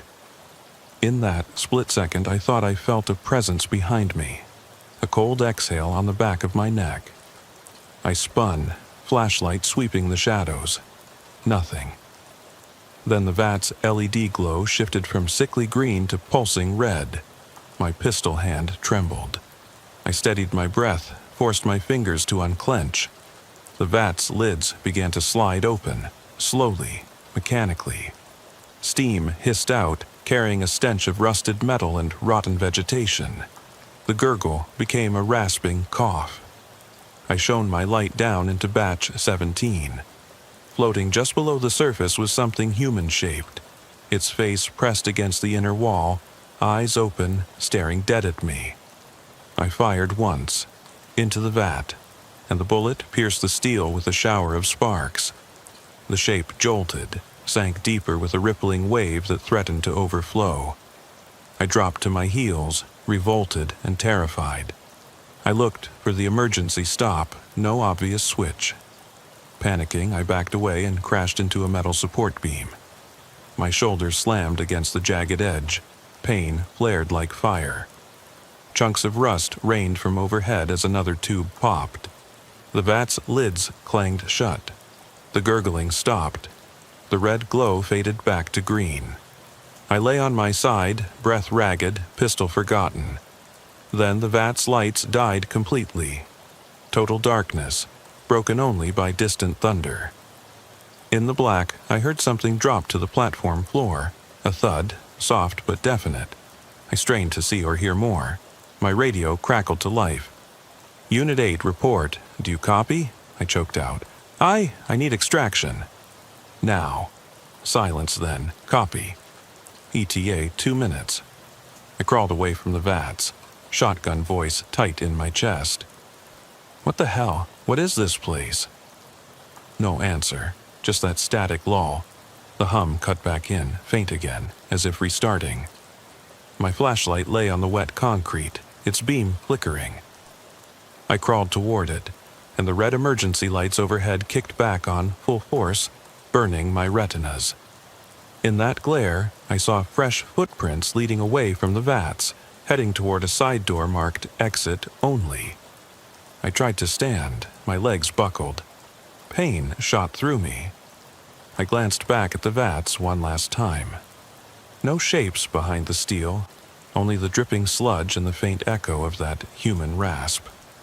Then I pulled myself forward, each step by agony, each breath a prayer. The exit door was just ahead. I reached for the handle and froze. Someone had scrawled a message in the wet fog on the window. Stay out. But beside it, in smaller letters, fresh and stiff with congealed sludge, or next. I hadn't planned on coming back, least of all in person, but the lieutenant's voice on the encrypted line left me no choice. He sounded hollow, frantic. Merritt, we've got movement at the old Langford airfield bunker. You're the only one I can trust to get eyes on it without tipping off the wrong people.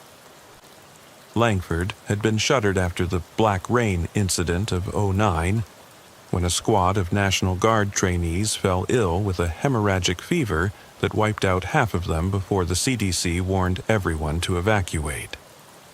The governor declared a state of emergency. The Pentagon cordoned the place off under Martial Law Order 988, never publicly rescinded. Local patrols reported strange lights and low-frequency hums coming from the perimeter. Nobody in Crestwood would drive past after sundown. The only clear route in was the service road through Miller's farm, where the corn drew in fog like a magnet. I left my car 20 yards from the chain-link perimeter. The wire was intact, topped with 3 strands of concertina razor ribbon that glinted viciously in my tack light.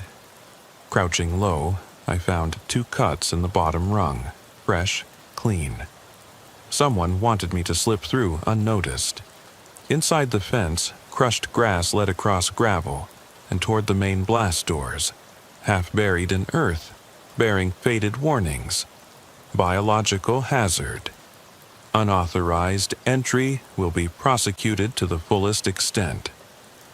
The road was littered with broken bottles, animal bones, and scraps of what looked like flak jacket sheeting. I stepped over a half-burned tire, heart thudding. The bunker doors yawned open just enough to slip through. Beyond them lay a descending ramp, slick with moss and algae, curving into pitch black. I pinned my light against my chest and drew my pistol, finger resting on the trigger guard. Each step down felt like falling into a coffin. The air carried the tang of iron, old blood or spilled chemicals, and the walls dripped overhead.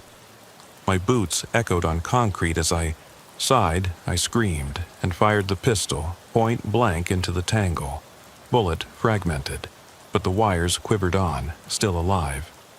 I grabbed my flashlight and smashed its head into the control panel by the door. Sparks flew. The emergency lights cut out. Total darkness. Only the hum and that slow pulse. I backed against the wall, breath coming in ragged gasps. I heard footsteps, slow, deliberate, approaching through a heavy metal barrier. The footsteps paused beyond the wall. Then a voice, rough but unmistakable. "Officer Merritt, you shouldn't have come back."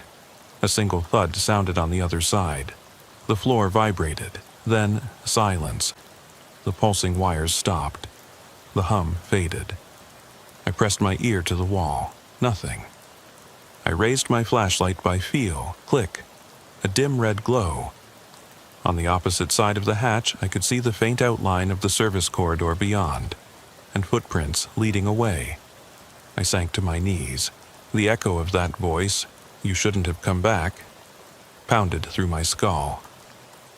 I didn't know who they were, what they wanted, or how deep this dead-end wound went.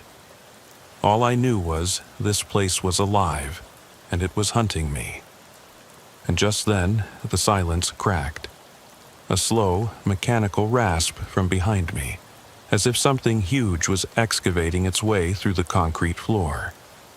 I crawled for the door hatch, every muscle screaming, every breath a struggle. Before I reached it, the heat of heavy boots pressed against my back. The hatch above me rattled. I never made it out of that lab. The details of what happened next are buried in reports I'll never read. But even now, months later, I can still feel those boots on my back. And sometimes I swear I hear the hum of Langford's buried heart calling me back. I woke to the taste of blood and the grinding of metal against bone. A sliver of red emergency light stabbed through the narrow slit above my head. My wrists burned where they'd been shackled to the edge of a steel table. I tried to lift my head, but a dull ache exploded behind my eyes and the world tipped, dragging me back down. The last thing I remembered was that rasping voice, "You shouldn't have come back." And then the weight on my back that pinned me to the stretcher. Now I lay strapped, alone in a room so silent it felt radioactive. My breath came in ragged gulps. I focused on the sliver of light, enough to silhouette my hands, fists clenched. The metal strap across my chest bit into my ribs with every inhale. Sweat ran down my face, mingling with congealed blood at my temple. I tried to wrench free, but the restraints held like iron traps. Panic flickered behind my fatigue, but I forced it down. Panic would only make my heart race faster, and faster meant mistakes. There was a click, sharp enough to crack the silence. My head snapped toward the sound. Footsteps. Heavy boots dragging through damp concrete. They echoed off the walls, then stopped just beyond the table. A figure stepped into the red glow, black coveralls soaking in sweat, face wrapped in shadow. Only a single strip of reflective tape on his shoulder caught the light. He knelt beside me, voice low and calm. "Officer Merritt," he said, "your courage is admirable." He reached out, brushing fingers across my cheek. He wore a surgical glove, the tip torn. "But you should have stayed away." I spat blood. "Who are you?" My voice was hoarse, but I forced strength into it. He leaned back, folding his arms. "Names don't matter down here. You've already seen too much." He straightened, the red light flickering across his chest. Etched, there was a circular insignia, a serrated gear surrounding a skull. I couldn't place it, but it felt familiar, like something from a classified brief. He turned and walked away, boots slapping the floor. The door hissed shut behind him. I tried to scream, but only a gurgle escaped. Minutes passed, long enough for my vision to swim, the edges darkening. I closed my eyes against the swirl. When I dared open them again, the room had changed. The table beneath me vibrated as if attached to a machine. A low thrum filled the air, sounding like a heartbeat. Across from me, where blank wall had been, a panel slid open. Inside sat a bank of monitors, live feeds from multiple angles, the corridor outside the lab, the control room camera I'd smashed, and two I hadn't seen before, trained on a containment cell at the far end of the bunker. In that cell, a hunched figure sat on a metal bench, head bowed. I tried to turn, but the straps held. I pounded the table with my fists. The monitors flickered. The containment door on screen slid open. The figure inside stood slowly.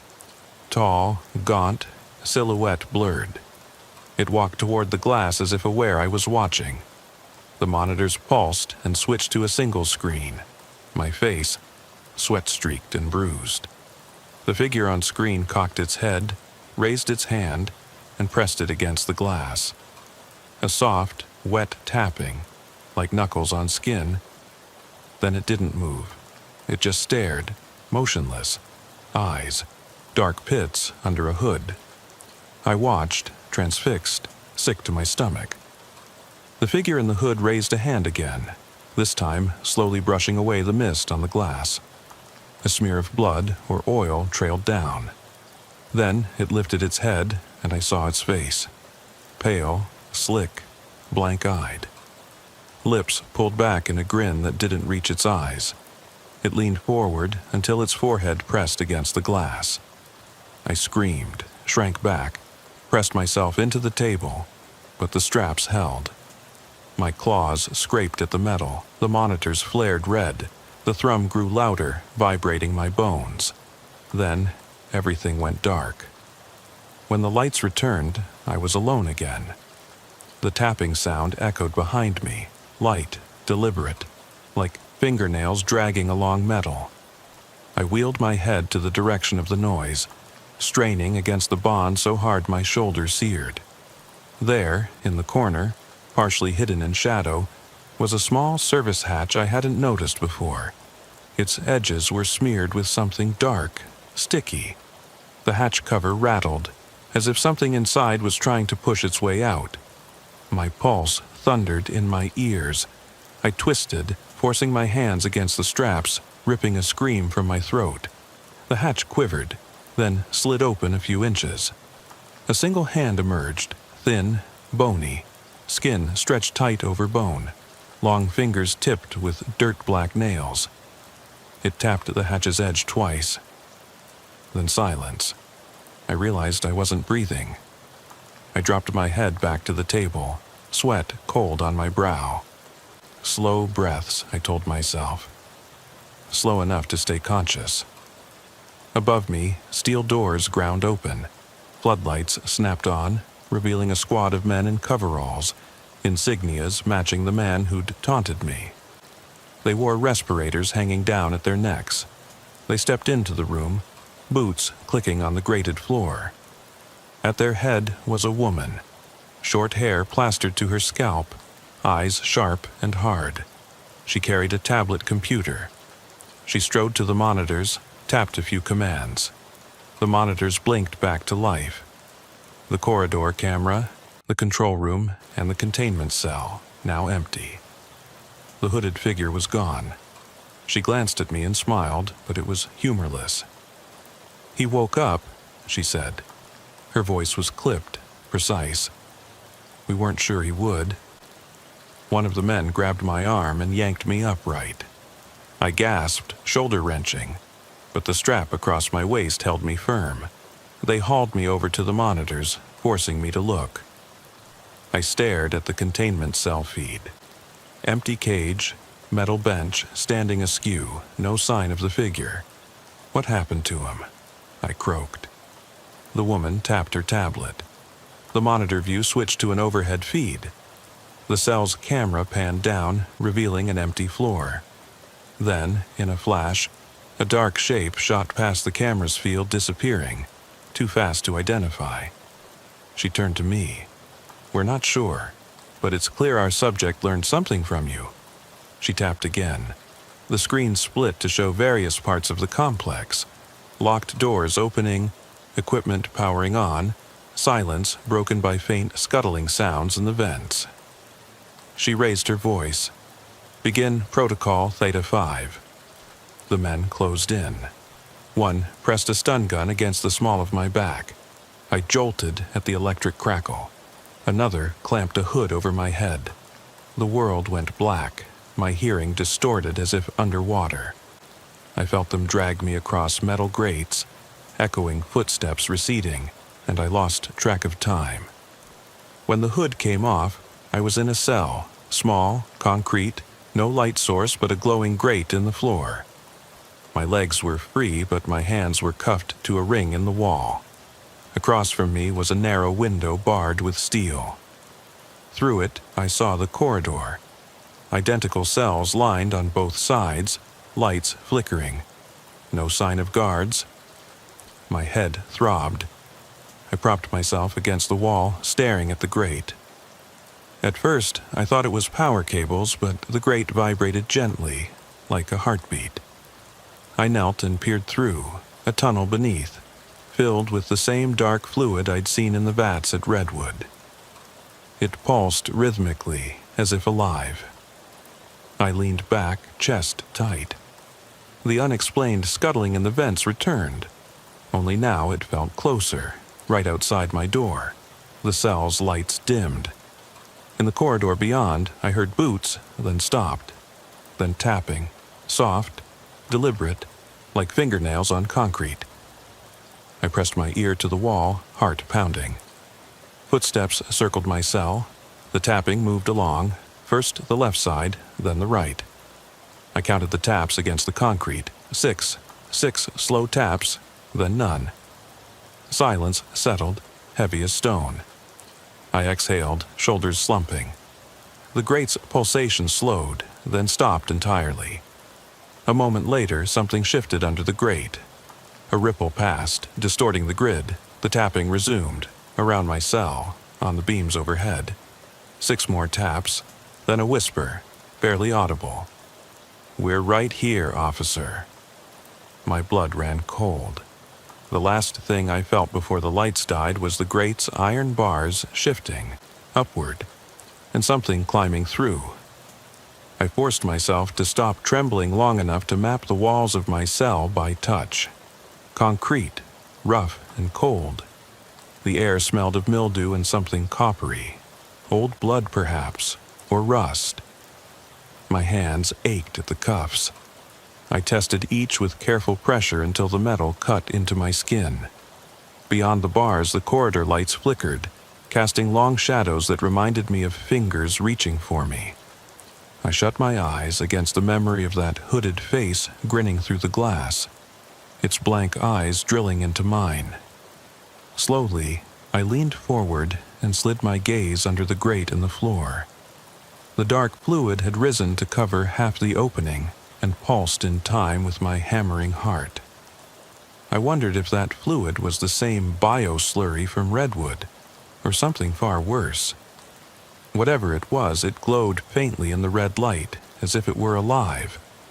I pressed my palm against the bars, knuckles slick with sweat. Somehow, I had to get out. The tapping at the door started again, soft, deliberate. 6 taps, pause, 3 taps. A code. My training kicked in, 6x3. A signal to lock down or open. The next moment, the overhead speaker crackled. Sub-Unit Theta 5, target status, conscious. Proceed to extraction point Alpha. Use non-lethal containment. The voice was the same clipped female tone I'd heard before. My breath caught. Extraction? They considered me target. That meant they planned to move me. Somewhere deeper, or maybe out of the complex entirely. Both options terrified me. I forced myself off the wall, strapped upright, and tested the strength of the cuffs. Nothing gave. The speaker clicked off. The corridor outside went silent. No footsteps. Even the hum in the walls felt muted, like the bunker itself had gone to sleep, waiting. Minutes dragged by, each second measured by the drip of condensation from the ceiling. My mind raced through possible exits. Maybe the grate could open if I could knock the hinge pins loose. Maybe the bars had a flaw where force could snap them. Or perhaps I could lure a guard close enough to catch them off guard. But any attempt would draw attention, and likely end with a bullet or a sedative dart. Then, the cell door clanged open. A man in a black jumpsuit stood in the threshold, holding a small, unmarked tablet. His face was half hidden by a respirator mask. He looked from the tablet to me, then slipped a pair of plastic zip ties from his belt. My pulse spiked. Zip ties meant they intended to bind my torso so I couldn't break free during transport. He stepped in, keeping the door partly closed. "Lie still," he said, voice low. He moved with practiced efficiency, sliding the ties through the cuff rings and around my wrists, securing me tighter to the ring in the wall. Then he stepped back, tapping something into the tablet. Behind him, the corridor glowed as two guards appeared, ghost-like in their respirators, rifles slung at the ready. They motioned for me to stand. I forced my legs under me, teeth gritted against pain. One guard produced a hood identical to the one they'd used before. I backed away, but the two others grabbed my arms and dragged me out. My boots scraped along the bars, sparks of concrete dust flying. We entered the corridor. It stretched in both directions, cells on either side, each dark and empty. The guards moved in near silence, their boots thudding in unison. The faint thrum of machinery drifted through ventilation shafts above. I forced calm, counting my steps, memorizing every junction. They guided me to a side door marked Equipment. Through its small porthole, I saw a storage area. Crates piled high, a forklift parked in the corner, and at least a dozen uniformed figures milling around. Beyond that, a passage led deeper. They pushed me inside, and the door shut with an ominous clang. Inside the storeroom, the men released my arms. Immediately I flexed my wrists, feeling the friction of the zip ties cut into my skin. The guards remained silent, watching. One stepped forward. The short-haired woman from the lab. She held a syringe dripping with clear fluid. I recognized that look. Calm, clinical, predatory. "Just a sedative," she said quietly, eyes cold. "You'll wake in a safe location. Cooperate and no harm will come to you." I spat at her feet. "Safe location? You kidnapped me, experimented on me. You call that safety?" She paused, syringe raised. "Your definition of safe is irrelevant." She plunged the needle into my arm. A burning bloom spread through my veins and my vision blurred at the edges. I staggered, caught by a guard. As the world went black, her voice followed me. "Thank you for your cooperation, Officer Merritt. Welcome to Phase 2. And then, silence. A single unanswered question pulsed in my mind. Phase 2 of what? I woke to the rattling of chains and a distant mechanical thud, like iron doors sealing shut. My skull pounded, each heartbeat echoing in my temples. I fought the fog in my mind, blinking against the dim glow of red emergency lights. The air was acrid, tinged with antiseptic and something rotting. My wrists were free from manacles, but my ankles remained bound. Muscle memory told me I was lying on a cot in a room barely large enough to contain it. I pushed myself up, head swimming, and took in my surroundings. Concrete walls streaked with rust, a single barred window high above just beyond reach, and an array of instruments lined on a small table, syringes, scalpels, vials labeled in peeling tape with terse codes like E2, C Delta, Omega 07. The table legs trembled as machinery hummed behind a grated panel in the floor, the same dark fluid throbbing beneath as before. My rise was met by a hiss, the sliding of a door. I froze, every instinct screaming. A guard in coveralls slipped inside, face concealed by the same respirator mask. He flicked on a blade light, illuminating the corner where a cabinet stood. Its glass door cracked.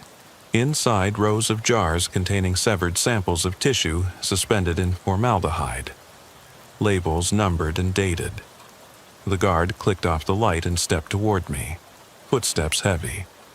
"Morning, officer," he said, voice muffled. He carried a clipboard and a pen, as though arriving for a routine inspection. "You slept well?" I probed the edges of my memory, the syringe, the sedative drip, waken here. I spat blood onto the floor. "Where am I?" He tapped the clipboard. "Langford Research Annex, Sublevel C. You were in critical condition, stabilized but unconscious."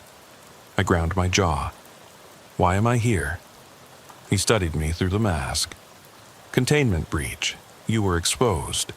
Now you're part of the response team." He slid the clipboard under my nose. On it, my name, rank, badge number, and a single line. Status, active participant. I tore my eyes away. "I'm not a participant in anything." He shrugged. "Labeling is important. Phase 2 begins in 1 hour. We can either have you on board willingly or we can sedate you again." He tapped the clipboard. "Your choice." He turned and left without waiting for an answer, the door sealing with a pneumatic hiss. The room's hum swelled, and the grate in the floor vibrated like a living thing. I pressed my palm onto the rust-flaked concrete, mapping the seams between slabs. If I could leverage my weight, maybe I could shift one. But the fluid below might be waist-deep, an unknown risk. My heartbeat slowed as I considered the option: cooperate or die unconscious. I dragged myself off the cot, legs unsteady. The guard's words echoed, "Your choice." If I agreed, would they return me to my family? Or would I vanish deeper into this nightmare? And what was Phase 2? My hand closed around the table's edge, the metal chipped under my grip. I rapped the surface, 3 sharp knocks, hoping someone outside would hear. Nothing but the drone of the vents and the distant click of machinery. I turned toward the barred window and seized the thin ledge, testing the concrete anchors. They held firm. At that moment, the intercom crackled. A distorted female voice. "Containment Annex, Sublevel C. Doors will lock in 10 minutes. Proceed to briefing room Delta 10. Then silence. I slumped against the wall, mind racing. If the doors lock, I'll be trapped until Phase 2. I needed to move. The only exit was the door I'd come through, now locked. The window offered no egress. The grate, perhaps a chance. I pulled at the table's leg. It wobbled loose from one bolt. With effort, I twisted it free. The instrument tray clattered to the floor, syringes rolling away. I pried the table leg against the concrete seam covering the grate. The bolt holes aligned with the seam. Metal scraped against metal. Sparks flew under the red light as I worked to lever the slab. Sweat stung my eyes. After what felt like forever, the grate shifted an inch. The humming fluid pulsed visibly. I pried harder. The grate rose enough for me to see beneath. Pipes, valves, cables, too many unknowns to assess depth. Yet I smelled fresh air moving through those shafts. It was my only hope. I undid my ankle restraints with shaking fingers. The guard's zip ties were cut too tight, but I managed to slice through the nylon with a shard of metal I'd tapped off the table. Free at last, I discarded the restraints and hoisted myself onto my elbows, then rolled onto the grate. My pack, slung at the foot of the cot, contained my knife and multi-tool. I braced my shoulder and leveraged myself through the opening. The fluid lapped at my chest, freezing cold. I slid down into darkness, knife in hand, foot finding a pipe to lower on. the shaft angled downward, slick with condensation. I eased myself along, careful to not plunge into hidden cavities. Above, the grate closed with a sudden clang. Someone had reset it. Now I was sealed beneath. Above me, the distant echo of boots on concrete told me I was discovered, but I had no choice. I inched forward, vanishing into the subterranean veins of the complex.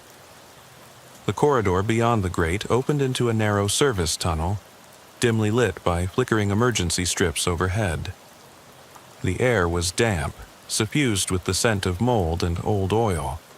Cables and pipes snaked along the walls, some labeled in half-erased lettering, AIR, water, coolant. The hum of machinery was louder here, rhythmic like a heartbeat. I pressed myself flat, listening. A guard's rambling voice echoed somewhere ahead. He must have broken out from C. They'll be tight on time. Protocol dictates containment before dawn. Containment before dawn. The words resonated. If they locked down the annex, I'd never see daylight again. I slid along the wall, knife at the ready, following the glow of emergency lights receding around a corner. My flashlight, still in my pack, felt comforting, but I resisted flicking it on. Better to move unseen. I rounded the passage's bend and nearly collided with a maintenance cart. Piled atop were panels, filters, tools. I ducked behind it as two guards marched past, rifles slung. Their boots echoed. They paused at an intersection, conferring in low tones. I crouched, knife poised, heart thrumming. They parted, taking separate routes, one toward the barred window above my cell, which I recognized now as part of sublevel B, and the other heading down into deeper corridors marked Research Quarantine. Neither wore the circular skull and gear insignia. These were generic security contractors, likely hired to patrol. Their passing meant one guard isolated, but I was alone. I had to keep moving. The intercom's countdown to lockdown was ticking. I followed the guard who went toward quarantine, hoping his path would lead me to a control room or external exit. The tunnel narrowed, pipes overhead dripping a steady rhythm. Then I spotted a door to my left, wider than maintenance hatches and labeled egress. No keys in the guard's pocket. I'd have to pick the lock. I set my pack down, extracted my knife, and pried the panel beside the door's handle. With trembling fingers, I bypassed the locking mechanism, made easier by years of patrol training. The lock clicked. I swung the door open. Beyond lay a stairwell lit by a single bulb at the top. Relief surged. I climbed, 2 steps at a time, until I reached a small landing. Ahead was another door marked Exterior Access and a round metal wheel, like a ship's hatch. I turned the wheel. Heavy gears groaned as it opened. A blast of cold night air hit me, charged with electricity. Rain spat against my face through the gap. I slipped through into the pitch dark, heart racing with hope. I'd made it to the outside, somewhere beyond their reach. But as I pulled the hatch closed behind me, I felt it. An oppressive weight pressing in, a soft electric hum in the air. Above me, the sky was a bruise of storm clouds. In that moment, I realized freedom here was an illusion. They might lose sight of me tonight, but Langford's buried heart would never let me go entirely. It would hunt me, whispering through the shadows of my mind long after the thunder faded. And as I stumbled into the rain I left behind, water washing sludge from my boots, I realized the final unanswered question that would stay with me always. Who, in God's name, were they really protecting? I slipped through the tunnel's dripping darkness and emerged beside a low-ceilinged maintenance corridor I'd never seen on the bunker drawings. My chest tightened as I heard distant machinery, but also voices muffled and urgent. Voices I almost recognized. I pressed my back against the cold wall, letting my eyes adjust to the flickering red glow of emergency lights overhead. The narrow passage forked two ways. One branch led toward a grated access panel I'd crawled out of, the other descended further into shadow. I chose the downward slope, hoping it would lead me closer to ground level, and farther from whatever twisted project Langford had become. Each step echoed on metal grating, the rhythm syncing with my pounding pulse. The air grew warmer, tinged with the stale scent of heated oil and something sour, like fermenting chemicals. I paused at a junction, listening. A guard's garbled voice drifted from somewhere below, speaking in clipped phrases over a radio. Affirmative. Proceed to secondary containment. Subject 1. Status unknown. My stomach dropped. They'd already classified me. I scanned the walls for identification. Faded stencils marked the corridor, sub-beta and service level 4. According to the schematics I'd memorized during training, service level 4 sat just above the deep research labs and below the surface. I had to find an exit route upward. I continued, following rusted conduit pipes that snaked overhead. At one corner, a small door labeled Elevator stood ajar. I crept closer, flashlight illuminating the metal interior of a service elevator, open and empty. I ducked inside and located the call switch. An old lever sprung loose. I pulled it down and, with a shuddering groan, the elevator lurched upward. The cables hummed, metal support shrieked, and the car rattled as it passed one level, then another. My heart pounded, both relief and dread mingling. I'd have to trust that no one else needed that elevator, because once I moved, I'd be trapped if it stopped at the wrong floor. The doors slid open with a hiss on service level 2. This floor was nearly deserted. Storage racks lined the walls. Some collapsed under their own weight. The humming of a ventilation fan turned high-pitched here, and the corridors smelled of ozone. I stepped out, gun drawn, scanning for movement. A single security light overhead flickered, revealing a panel where cables had been ripped out. An escape route, perhaps, bypassing normal routes. I approached the panel, pried off the cover, and exposed a tangle of wiring. Among them was a thicker cable marked in peeling tape. Exfil 480 volts. My gut said this ran toward an external power source, likely the old blast doors. If I could follow it, maybe I'd find an exit. I disconnected the conduit clamps and unwound the cable from its harness. It felt heavy, alive with residual electricity. I slung it over my shoulder like a lifeline. Footsteps echoed from down the hall. I ducked behind a fallen metal beam, chest tight. 2 guards came into view, generic uniforms with reflective stripes and respirators dangling at their waists. They were unarmed, carrying maintenance toolkits. One pointed a flashlight down at the shaft where the cable had been. "Sabotage," he muttered. "They're everywhere." They moved on, voices trailing behind them. I waited until their echoes faded, then pressed onward, following the cable's path. The corridor opened into a vaulted chamber where massive transformers once sat. Now dead hulks of copper coils and rusted steel. The air thrummed here as if the machines remembered their power. I ran my fingers along the cable, guiding myself toward a service doorway marked Surface Hatch. I pushed it open and was bathed in moonlight for the first time in hours. A battered staircase led upward, slick with moss and rainwater that seeped in through cracks overhead. I climbed, cable trailing behind me. Each step brought the cold night air closer. At the top, I reached a heavy round hatch with a large wheel, like the one leading out to the farm road.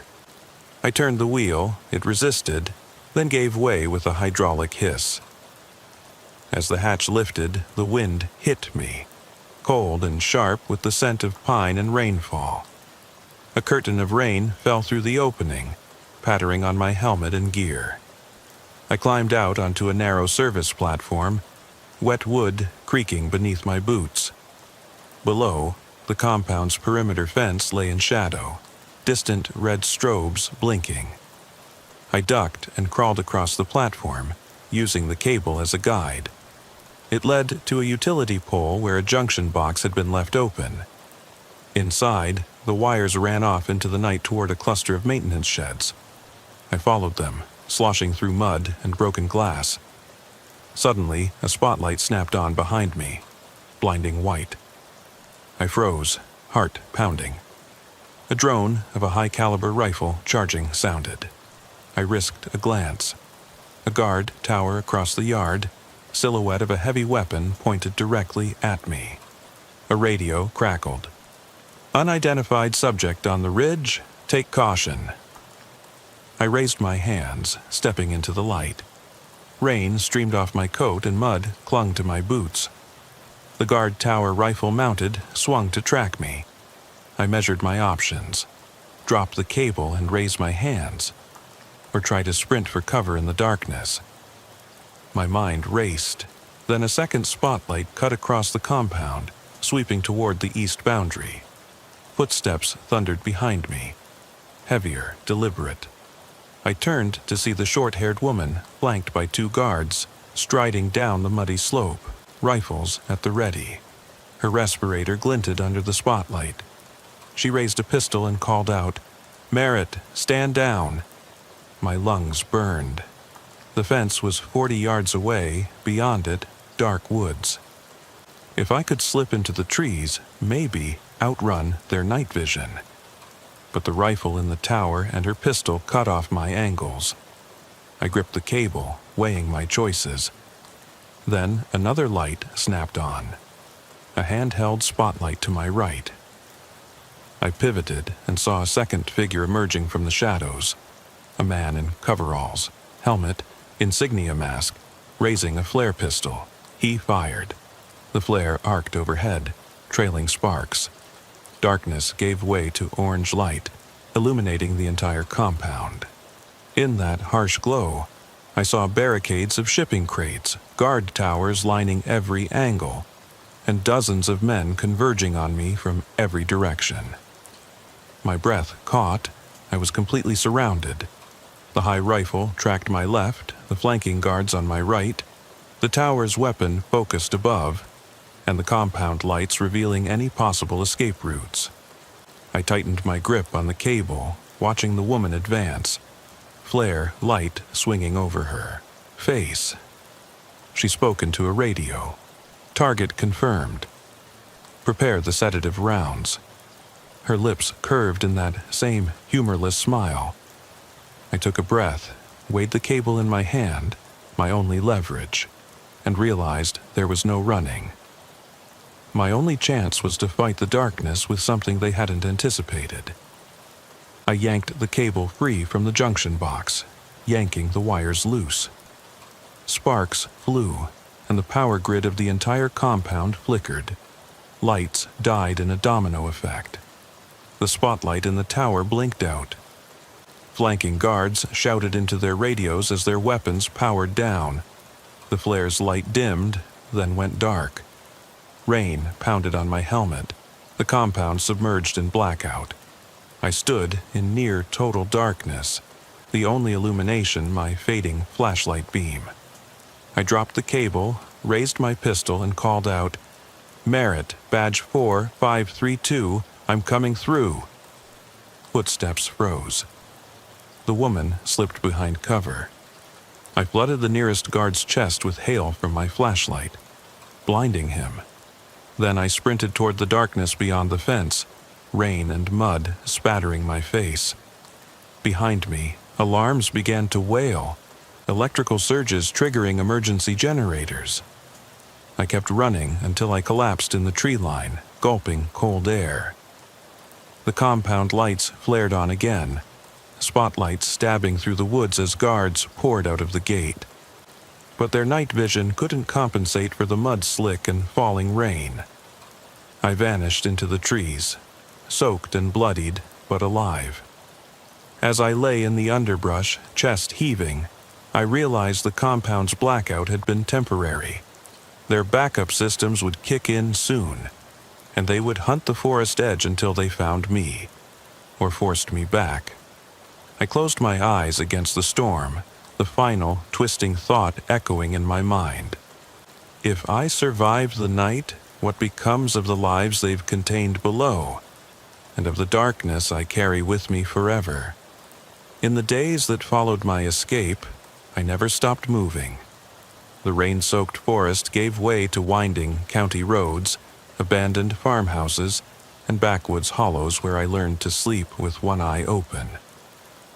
I kept my badge hidden, my name unspoken, and my wounds bandaged but unhealed, not just on my skin, but in the part of me that hears the pulse of darkness. Every time I closed my eyes, I could feel it. Langford's buried heart, the low thrum of those vats, the rasping whispers of something that should not be alive. I tried to drown it out with coffee, radio static, late-night patrols on empty highways.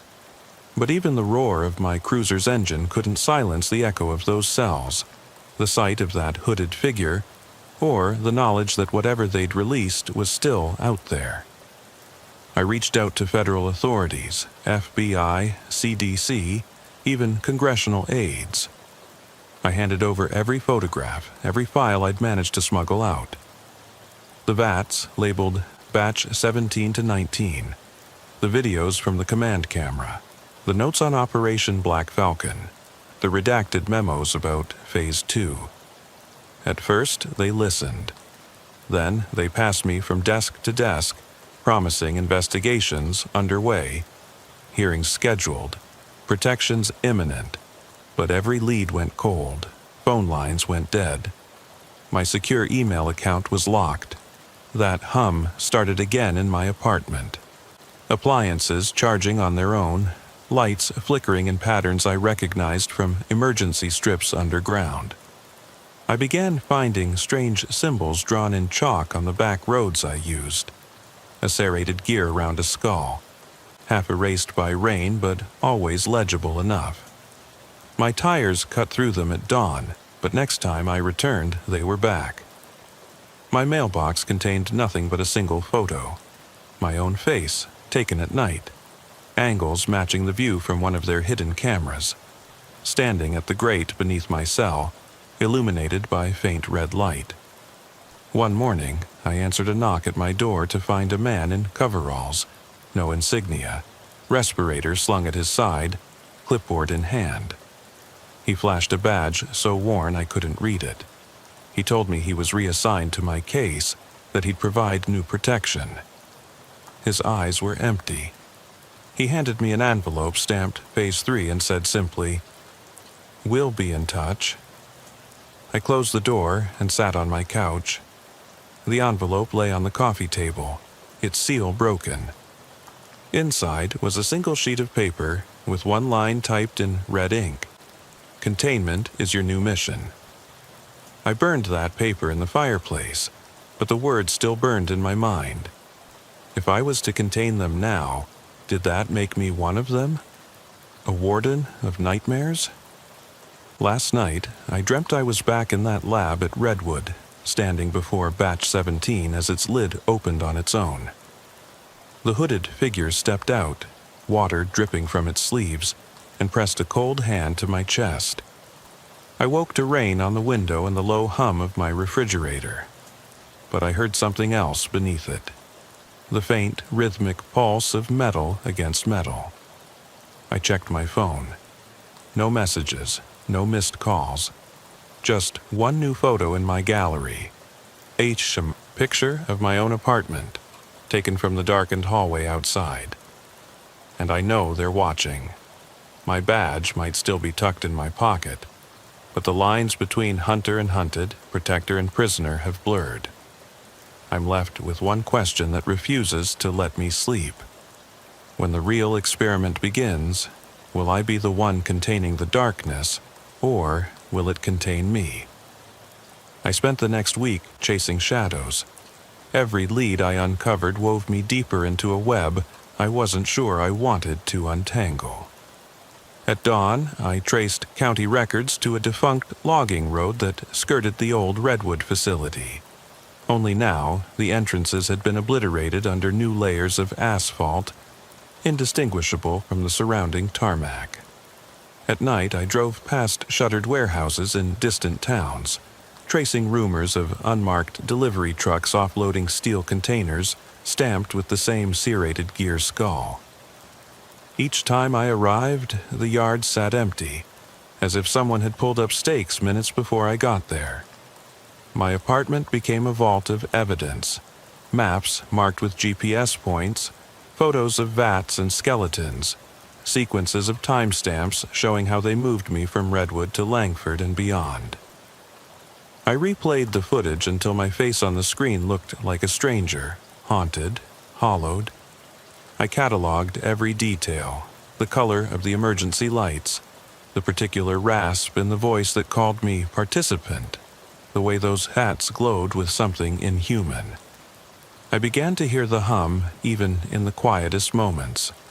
Washing dishes, typing reports, lying in bed. It felt alive, like a second heart beating in my chest. Then I got the text message. No more digging. Just that, from an untraceable burner number. My stomach knotted, but I bristled instead of backing down. I recognized the tone, a warning buried under layers of self-preservation. If they thought I'd stop, they were wrong. I planned my next move. A midnight raid on the site identified in a redacted memo as Project Gauntlet, a supposed cleanup operation 2 counties over. My informant, a retired engineer who'd slipped me a faded schematic, claimed the site sat under an abandoned mill, its basement flooded with wastewater diverted from Redwood. He said the gear skull insignia had been carved into support beams there by men who believed themselves guardians of something sacred. I arrived under heavy clouds, rain drizzling off the corrugated roof. The mill's windows were boarded, but a service hatch in back hung open. I scooted inside, feet slipping on slick oil stains. My light splashed across rusting conveyor belts, conveyor shafts, and overhead catwalks that groaned under my weight. I followed the schematic down 3 levels of stairs until I reached a reinforced door marked Limited Access, Equipment Storage. I picked the lock in seconds. Hand drills long ago filed off my key ring, and slipped inside a high-ceilinged vault. Rows of steel drums lined the walls, each labeled with cryptic codes: R172, G-Suite, Echo-12. I scanned their tops. Dried rings of dark residue crusted the metal lids. One drum lay on its side, its lid gouged open, revealing a pulpy mass of decaying material that smelled of mold and antiseptic. I fell back, hand to mouth, heart hammering. Beyond the drums, a grated walkway led to a pit cut into the concrete floor. A ladder descended into near-pitch darkness. I hesitated, every instinct screaming to retreat, but I needed answers. I hooked my flashlight over the pit's edge and shone it downward. The beam revealed a shallow pool of murky water, stained red along the edges. Floating in it were bone fragments, teeth, rib segments, scattered like flotsam. My breath caught. This was worse than Redwood. Here, the refuse of experimental victims had been dumped, left to dissolve.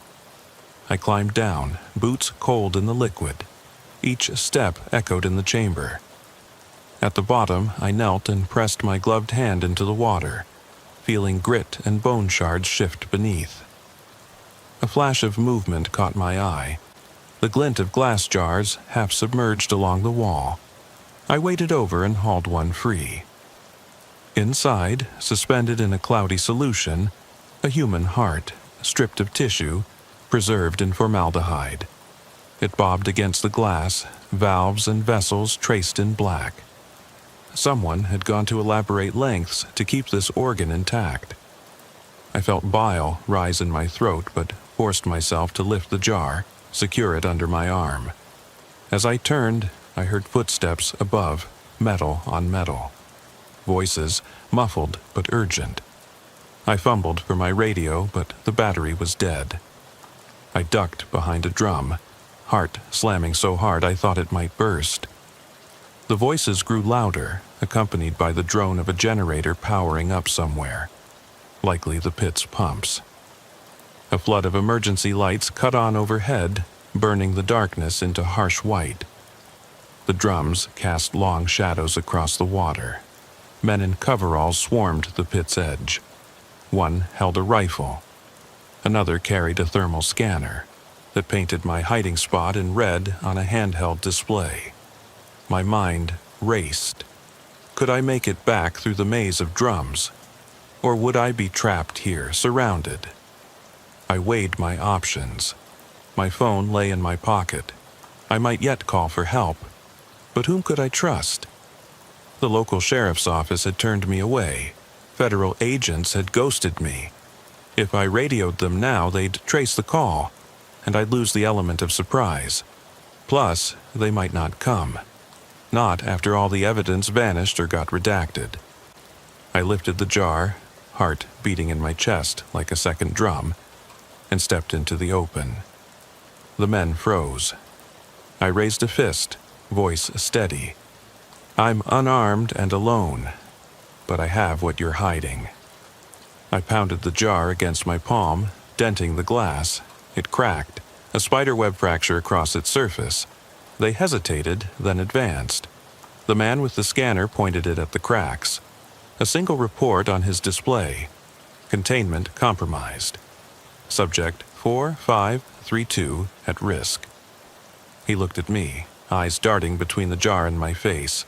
The leader stepped forward, tall, broad, skull insignia patch on his shoulder. He held up a hand. You don't understand what you've taken, he said. That heart is more than a relic. It's a key. I met his gaze, chest tight. A key to what? He exchanged a glance with his men. A key to the next phase, and you've just triggered it. My breath caught. The jar quivered in my grip. Liquid sloshing, shards loose inside. I felt the hum in my teeth, the pulse of water in my boots. The lights overhead flickered, and I realized the entire mill was powered on. Every motor, every generator, feeding something I couldn't see. Then the floor beneath my feet vibrated. A low thrum turned into a mechanical roar. The man with the rifle shouted orders. I backed away, jar held tight, watching the liquid inside swirl. The crack widened. A drop of preservative slashed across my knuckles. Behind me, the drums began to rattle on their shelves. The grated walkway shuddered. The man with the skull patch barked, "Secure him!" I spun, jar raised and charged. He stumbled back, surprised. I swung the jar.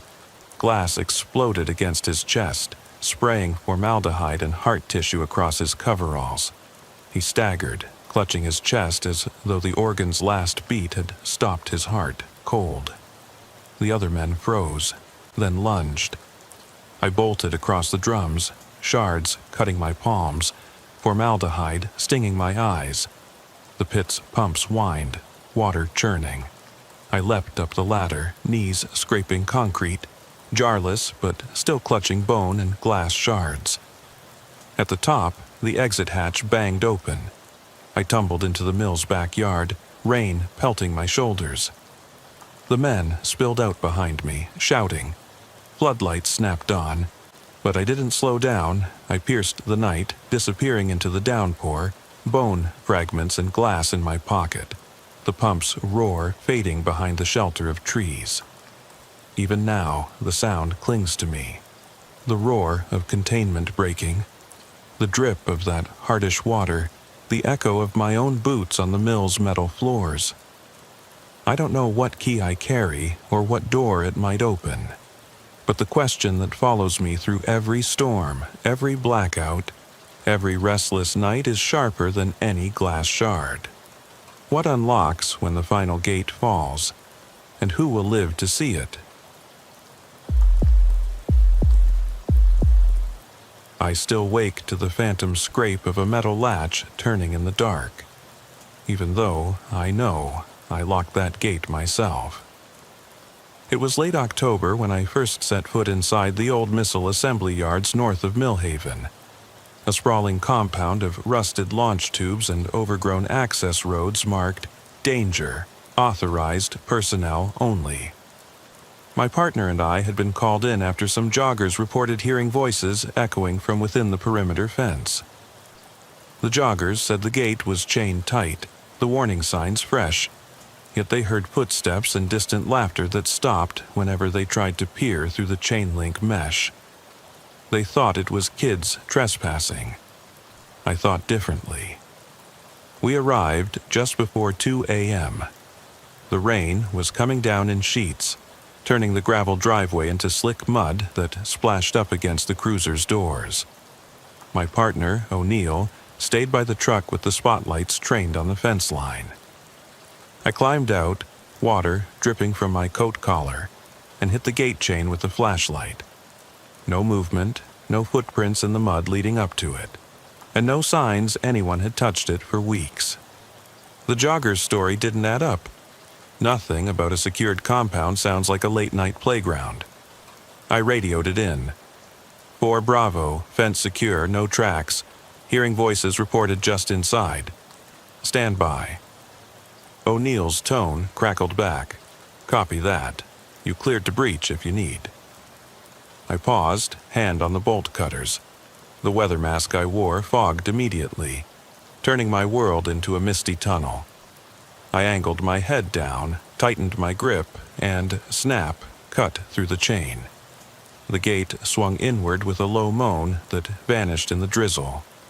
Inside, the beam of my flashlight revealed a tangle of weeds and broken signage half submerged in puddles. I stepped through the gap, boots sinking into the clay. Every few feet there were old placards. Missile site restricted. Railcar maintenance area. Emergency air intake.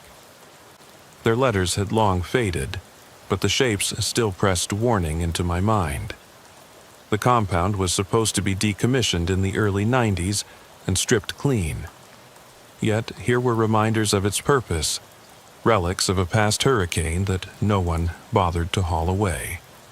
I followed the edge of a long concrete bunker, paused where the wall curved inward, and heard it. A faint shuffle that shifted with the wind. Not wood against metal, but wet fabric brushing concrete. I spun and caught a glimpse of flashlight glare deep in an access tunnel. My gut clenched. Dispatch, I've got movement inside 10-4. Static. I glanced at my radio, then back into the tunnel. The light had vanished. My breathing was too loud in my ears. I took a cautious step forward. Water trickled down my neck as I moved, and the beam revealed differences in the concrete texture. Fresh scratches, almost claw-like, along the base of the wall. That shouldn't happen. This place was closed, unvisited. Nothing alive was supposed to be here. I clicked off my light and waited, pressing my back against the cold wall. In the dark, I thought I heard a humming. Not the wind, not rain, low, constant, like a generator set half-buried underground. I flicked the flashlight back on and followed the sound toward a locked door stamped with a diamond-shaped biohazard symbol. The padlock was newer than everything else, gleaming stainless steel with no sign of rust. I knelt in the mud and looked up at it, boots soaked, heart pounding. How did someone get inside, repair a padlock, and leave no tracks? I radioed again. 4 Bravo, locked a door at corridor 2. Padlock intact, no brake marks. Possible unauthorized access. Respond? Silence. I hated that radio silence. It leaves your own thoughts echoing like gunshots. I knew protocol. Call for backup, mark it, secure the site. Instead, I found my hand unzipping my coat pocket, pulling out a small crowbar. This wasn't standard, but neither was any of it. The lock yielded with a quick pry. Inside was a small chamber lit by a single, sputtering fluorescent tube. Another thing that shouldn't have power. My light joined its flicker, revealing rows of metal shelving holding dusty vials. Their labels were gone, but cracked remnants of hazard stickers clung to a few. A clipboard lay on a shelf, pages yellowed but intact, headed Project Echo, Sensory Feedback Trials, Phase 2. The entries were dated over 2 decades ago. No one in this department had mentioned any trials here. I ran a finger across a line noting subjects exposed to auditory enhancements. Prisoners, volunteers, nobody knew. Why would they stash these records under lock and key, then ditch them? I scanned the shelves. Each vial sat in a metal rack with its neighbor. Empty spaces here and there. The missing spots felt deliberate, like someone had removed specific samples. My light beam flicked across a stray piece of paper pinned to a corkboard. A map of the compound with a red circle around a hatchway marked Personnel Exit Only. Dirt trails led from that hatch into dense undergrowth outside the fence. I pressed my forehead against the glass of the board to read the tiny scrawled note, Subject Relocation, Unnoticed Retrieval. My blood ran cold. Retrieval of what? From where? The hum below me deepened. It wasn't steady, more like gear teeth meshing, slowing, speeding. I looked down to find the concrete floor in front of me fractured, a jagged crack just big enough for a hand to slip through. No cover, no grill, just a gap. My crowbar tapped on the splintered edge. It resonated like bone. I set the brace of my elbow against the wall and slid the bar down into the crack, prying. The floor trembled, small debris scattered into darkness. Then, with a quiet snap, the slab shifted enough for me to peer down, a shaft into absolute black. The humming was louder now, echoing from below. The concrete walls of the shaft were thick, rebar exposed in places, old wiring loosely draped down into the abyss. My instincts screamed to press my light back into service, but before I could, the fluorescent above me buzzed violently and died, plunging the room into dim shadows. My flashlight beam rattled as I knelt on the wet floor, training it into that shaft. The hum crescendoed, then stilled. Silence followed, deeper than the tunnel beyond the padlocked door. I felt my pulse in my throat. I raised the crowbar again, and something moved down there, a shape drifting into view as if carried on an unseen current. It was nothing human, yet it had the outline of a torso, limbs blurred like a shadow seen through fogged glass. It tilted, paused, and I swore it stared back at me, though it had no face. My mouth went dry. The shaft walls were too tight for me to descend without proper gear. But I remembered the hatch on the map, a hidden exit, probably linked to those shafts. If someone, or something, used it to move vials out, they might still be inside, watching. My radio crackled again, O'Neill's voice ghostly through static. "You copy? We got skimmers on the cameras. Site's quarantined, backups 10 minutes out. You good?" I swallowed. "Negative. Aye, there's more down here. Possible labs, subjects, something alive." I flicked the light up. The control room door behind me swung shut on its own, the latch clicking. I stood, backing away, but my boots slipped in the mud. As I steadied myself, I glanced back at the open hatch and saw the shape again, descending into darkness, turning its head toward me. I called out, voice hollow, "Who's there? Show yourself." No answer. Just the press of midnight air, thick with rain and that distant hum. I took a breath, raised the crowbar for light, and leaned forward. The hatch gaped like a mouth waiting to swallow me, but whatever was down there had already started returning the question. I kicked at the hatch's edge, trying to force it closed, but the concrete slab ground against the lip and refused to budge. That's when I realized the hatch wasn't simply an exit, it was a one-way door. Whatever that shape was down there, it had slipped away through that gap. And now I was alone with the echoing hum of pipes and a cold draft rising from below. My flashlight swung wildly as I knelt, pressing my weight into the crowbar, levering the hatch upward. It inched, then jammed again. My coat snagged on a jagged edge, snagged tight, and I spat out a curse. More mistake than threat. Above, the padlock room's fluorescent buzzed back to life, its half-broken bulb sputtering overhead. I jerked my head upward. Shadows danced across the spilled vials and yellowed pages. A tray knocked to the floor with a clatter behind me. I whirled and caught the beam on a metal cart rolling on rusted casters, though I'd left it against the wall. My heart lurched. The cart came to rest against the shelf, as if pushed, but there was no one there. I shone the light into the corners. Empty. The only thing breathing was me. I yanked the hatch closed with my shoulder, slammed it twice until it clicked. Rainwater dripped from my hair as I backed into the corridor, crowbar raised like a sidearm. My mind raced through procedure. Resecure area, wait for backup. Yet something about the compound felt alive, resentful, watching. I radioed in, voice trembling more than I would have liked.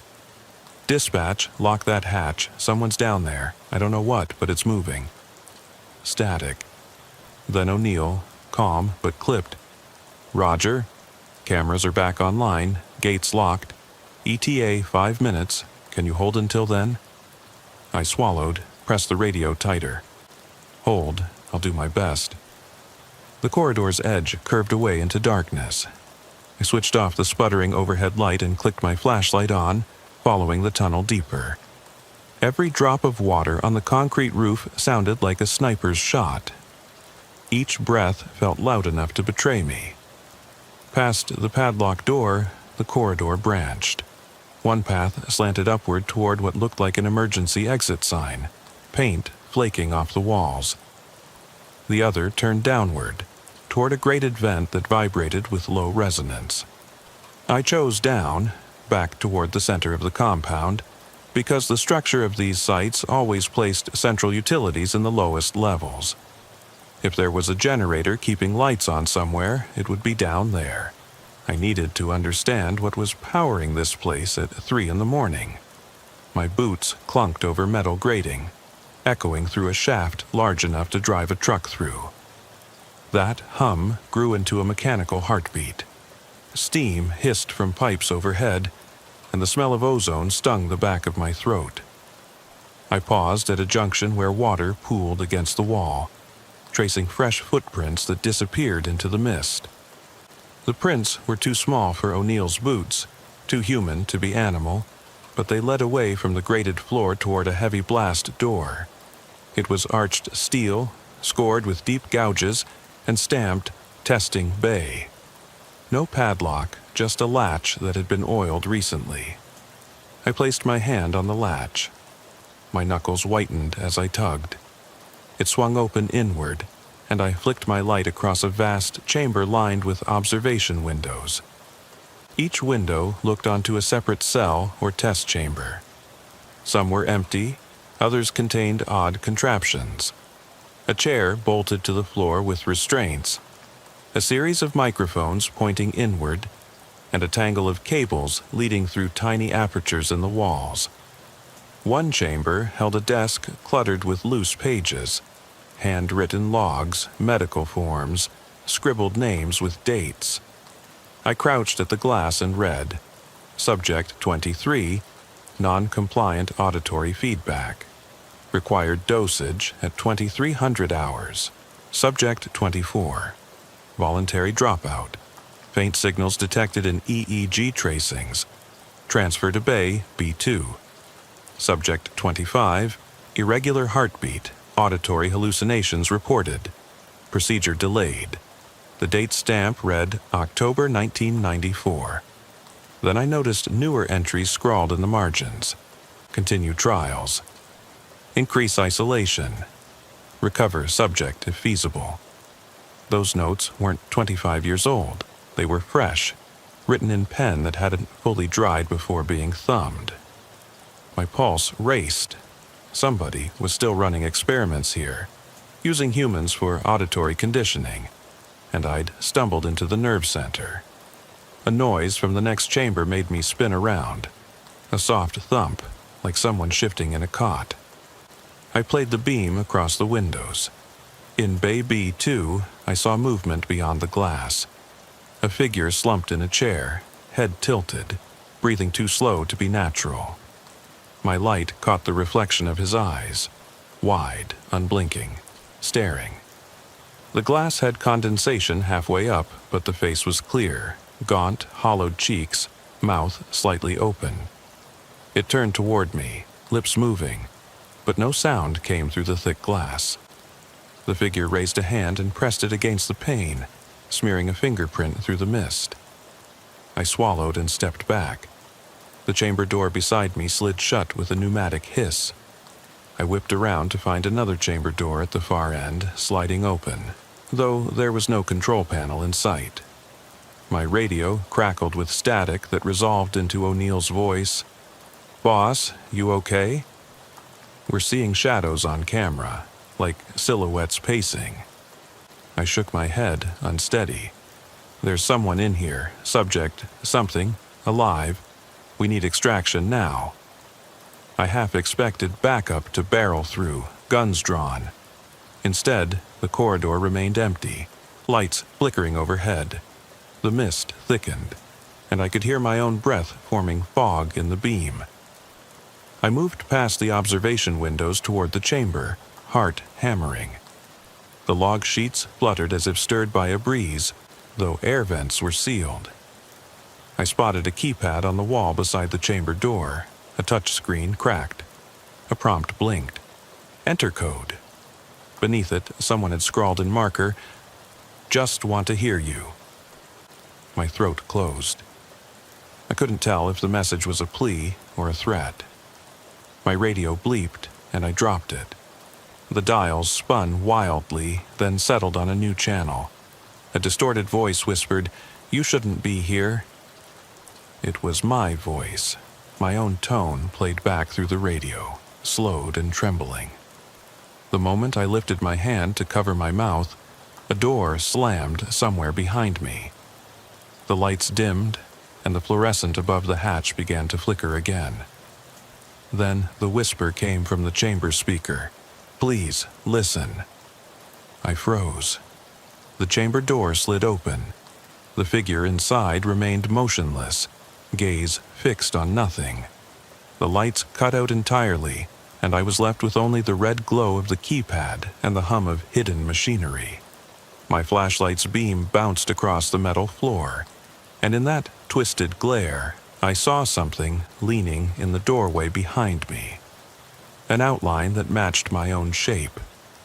I turned slowly, raising the crowbar. The corridor was empty, but I heard breathing, my own, magnified by speakers hidden in the walls.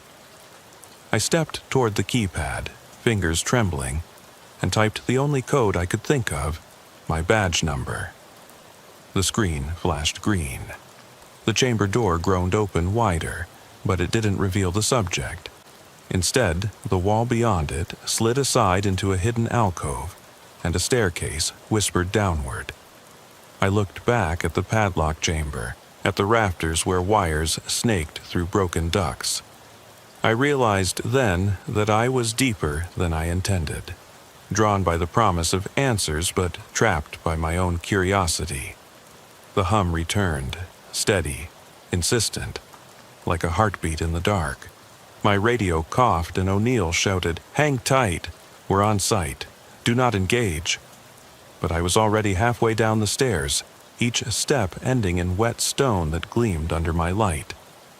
At the bottom was a single door carved with a symbol I recognized from the biohazard sticker, a circle with 3 interlocking crescents. Beyond its frame lay a chamber that pulsed with low blue light. Shadows danced against the walls, shifting as if alive. I swallowed and reached for the doorknob. The handle spun on its spindle, but the door didn't open. A voice crackled overhead, this time not through my radio but through the speakers embedded in the ceiling. "You've come so far." It wasn't my voice. It wasn't any voice I knew. It was calm, soft, and resonant, too measured to be a recording. It spoke directly to me, to the marrow of my bones. I pressed my forehead against the cold metal and whispered, "What the hell are you?" No answer, only the low hum, growing louder, filling my ears until every thought was drowned in the vibration. Then, above the noise, I heard my own gasp.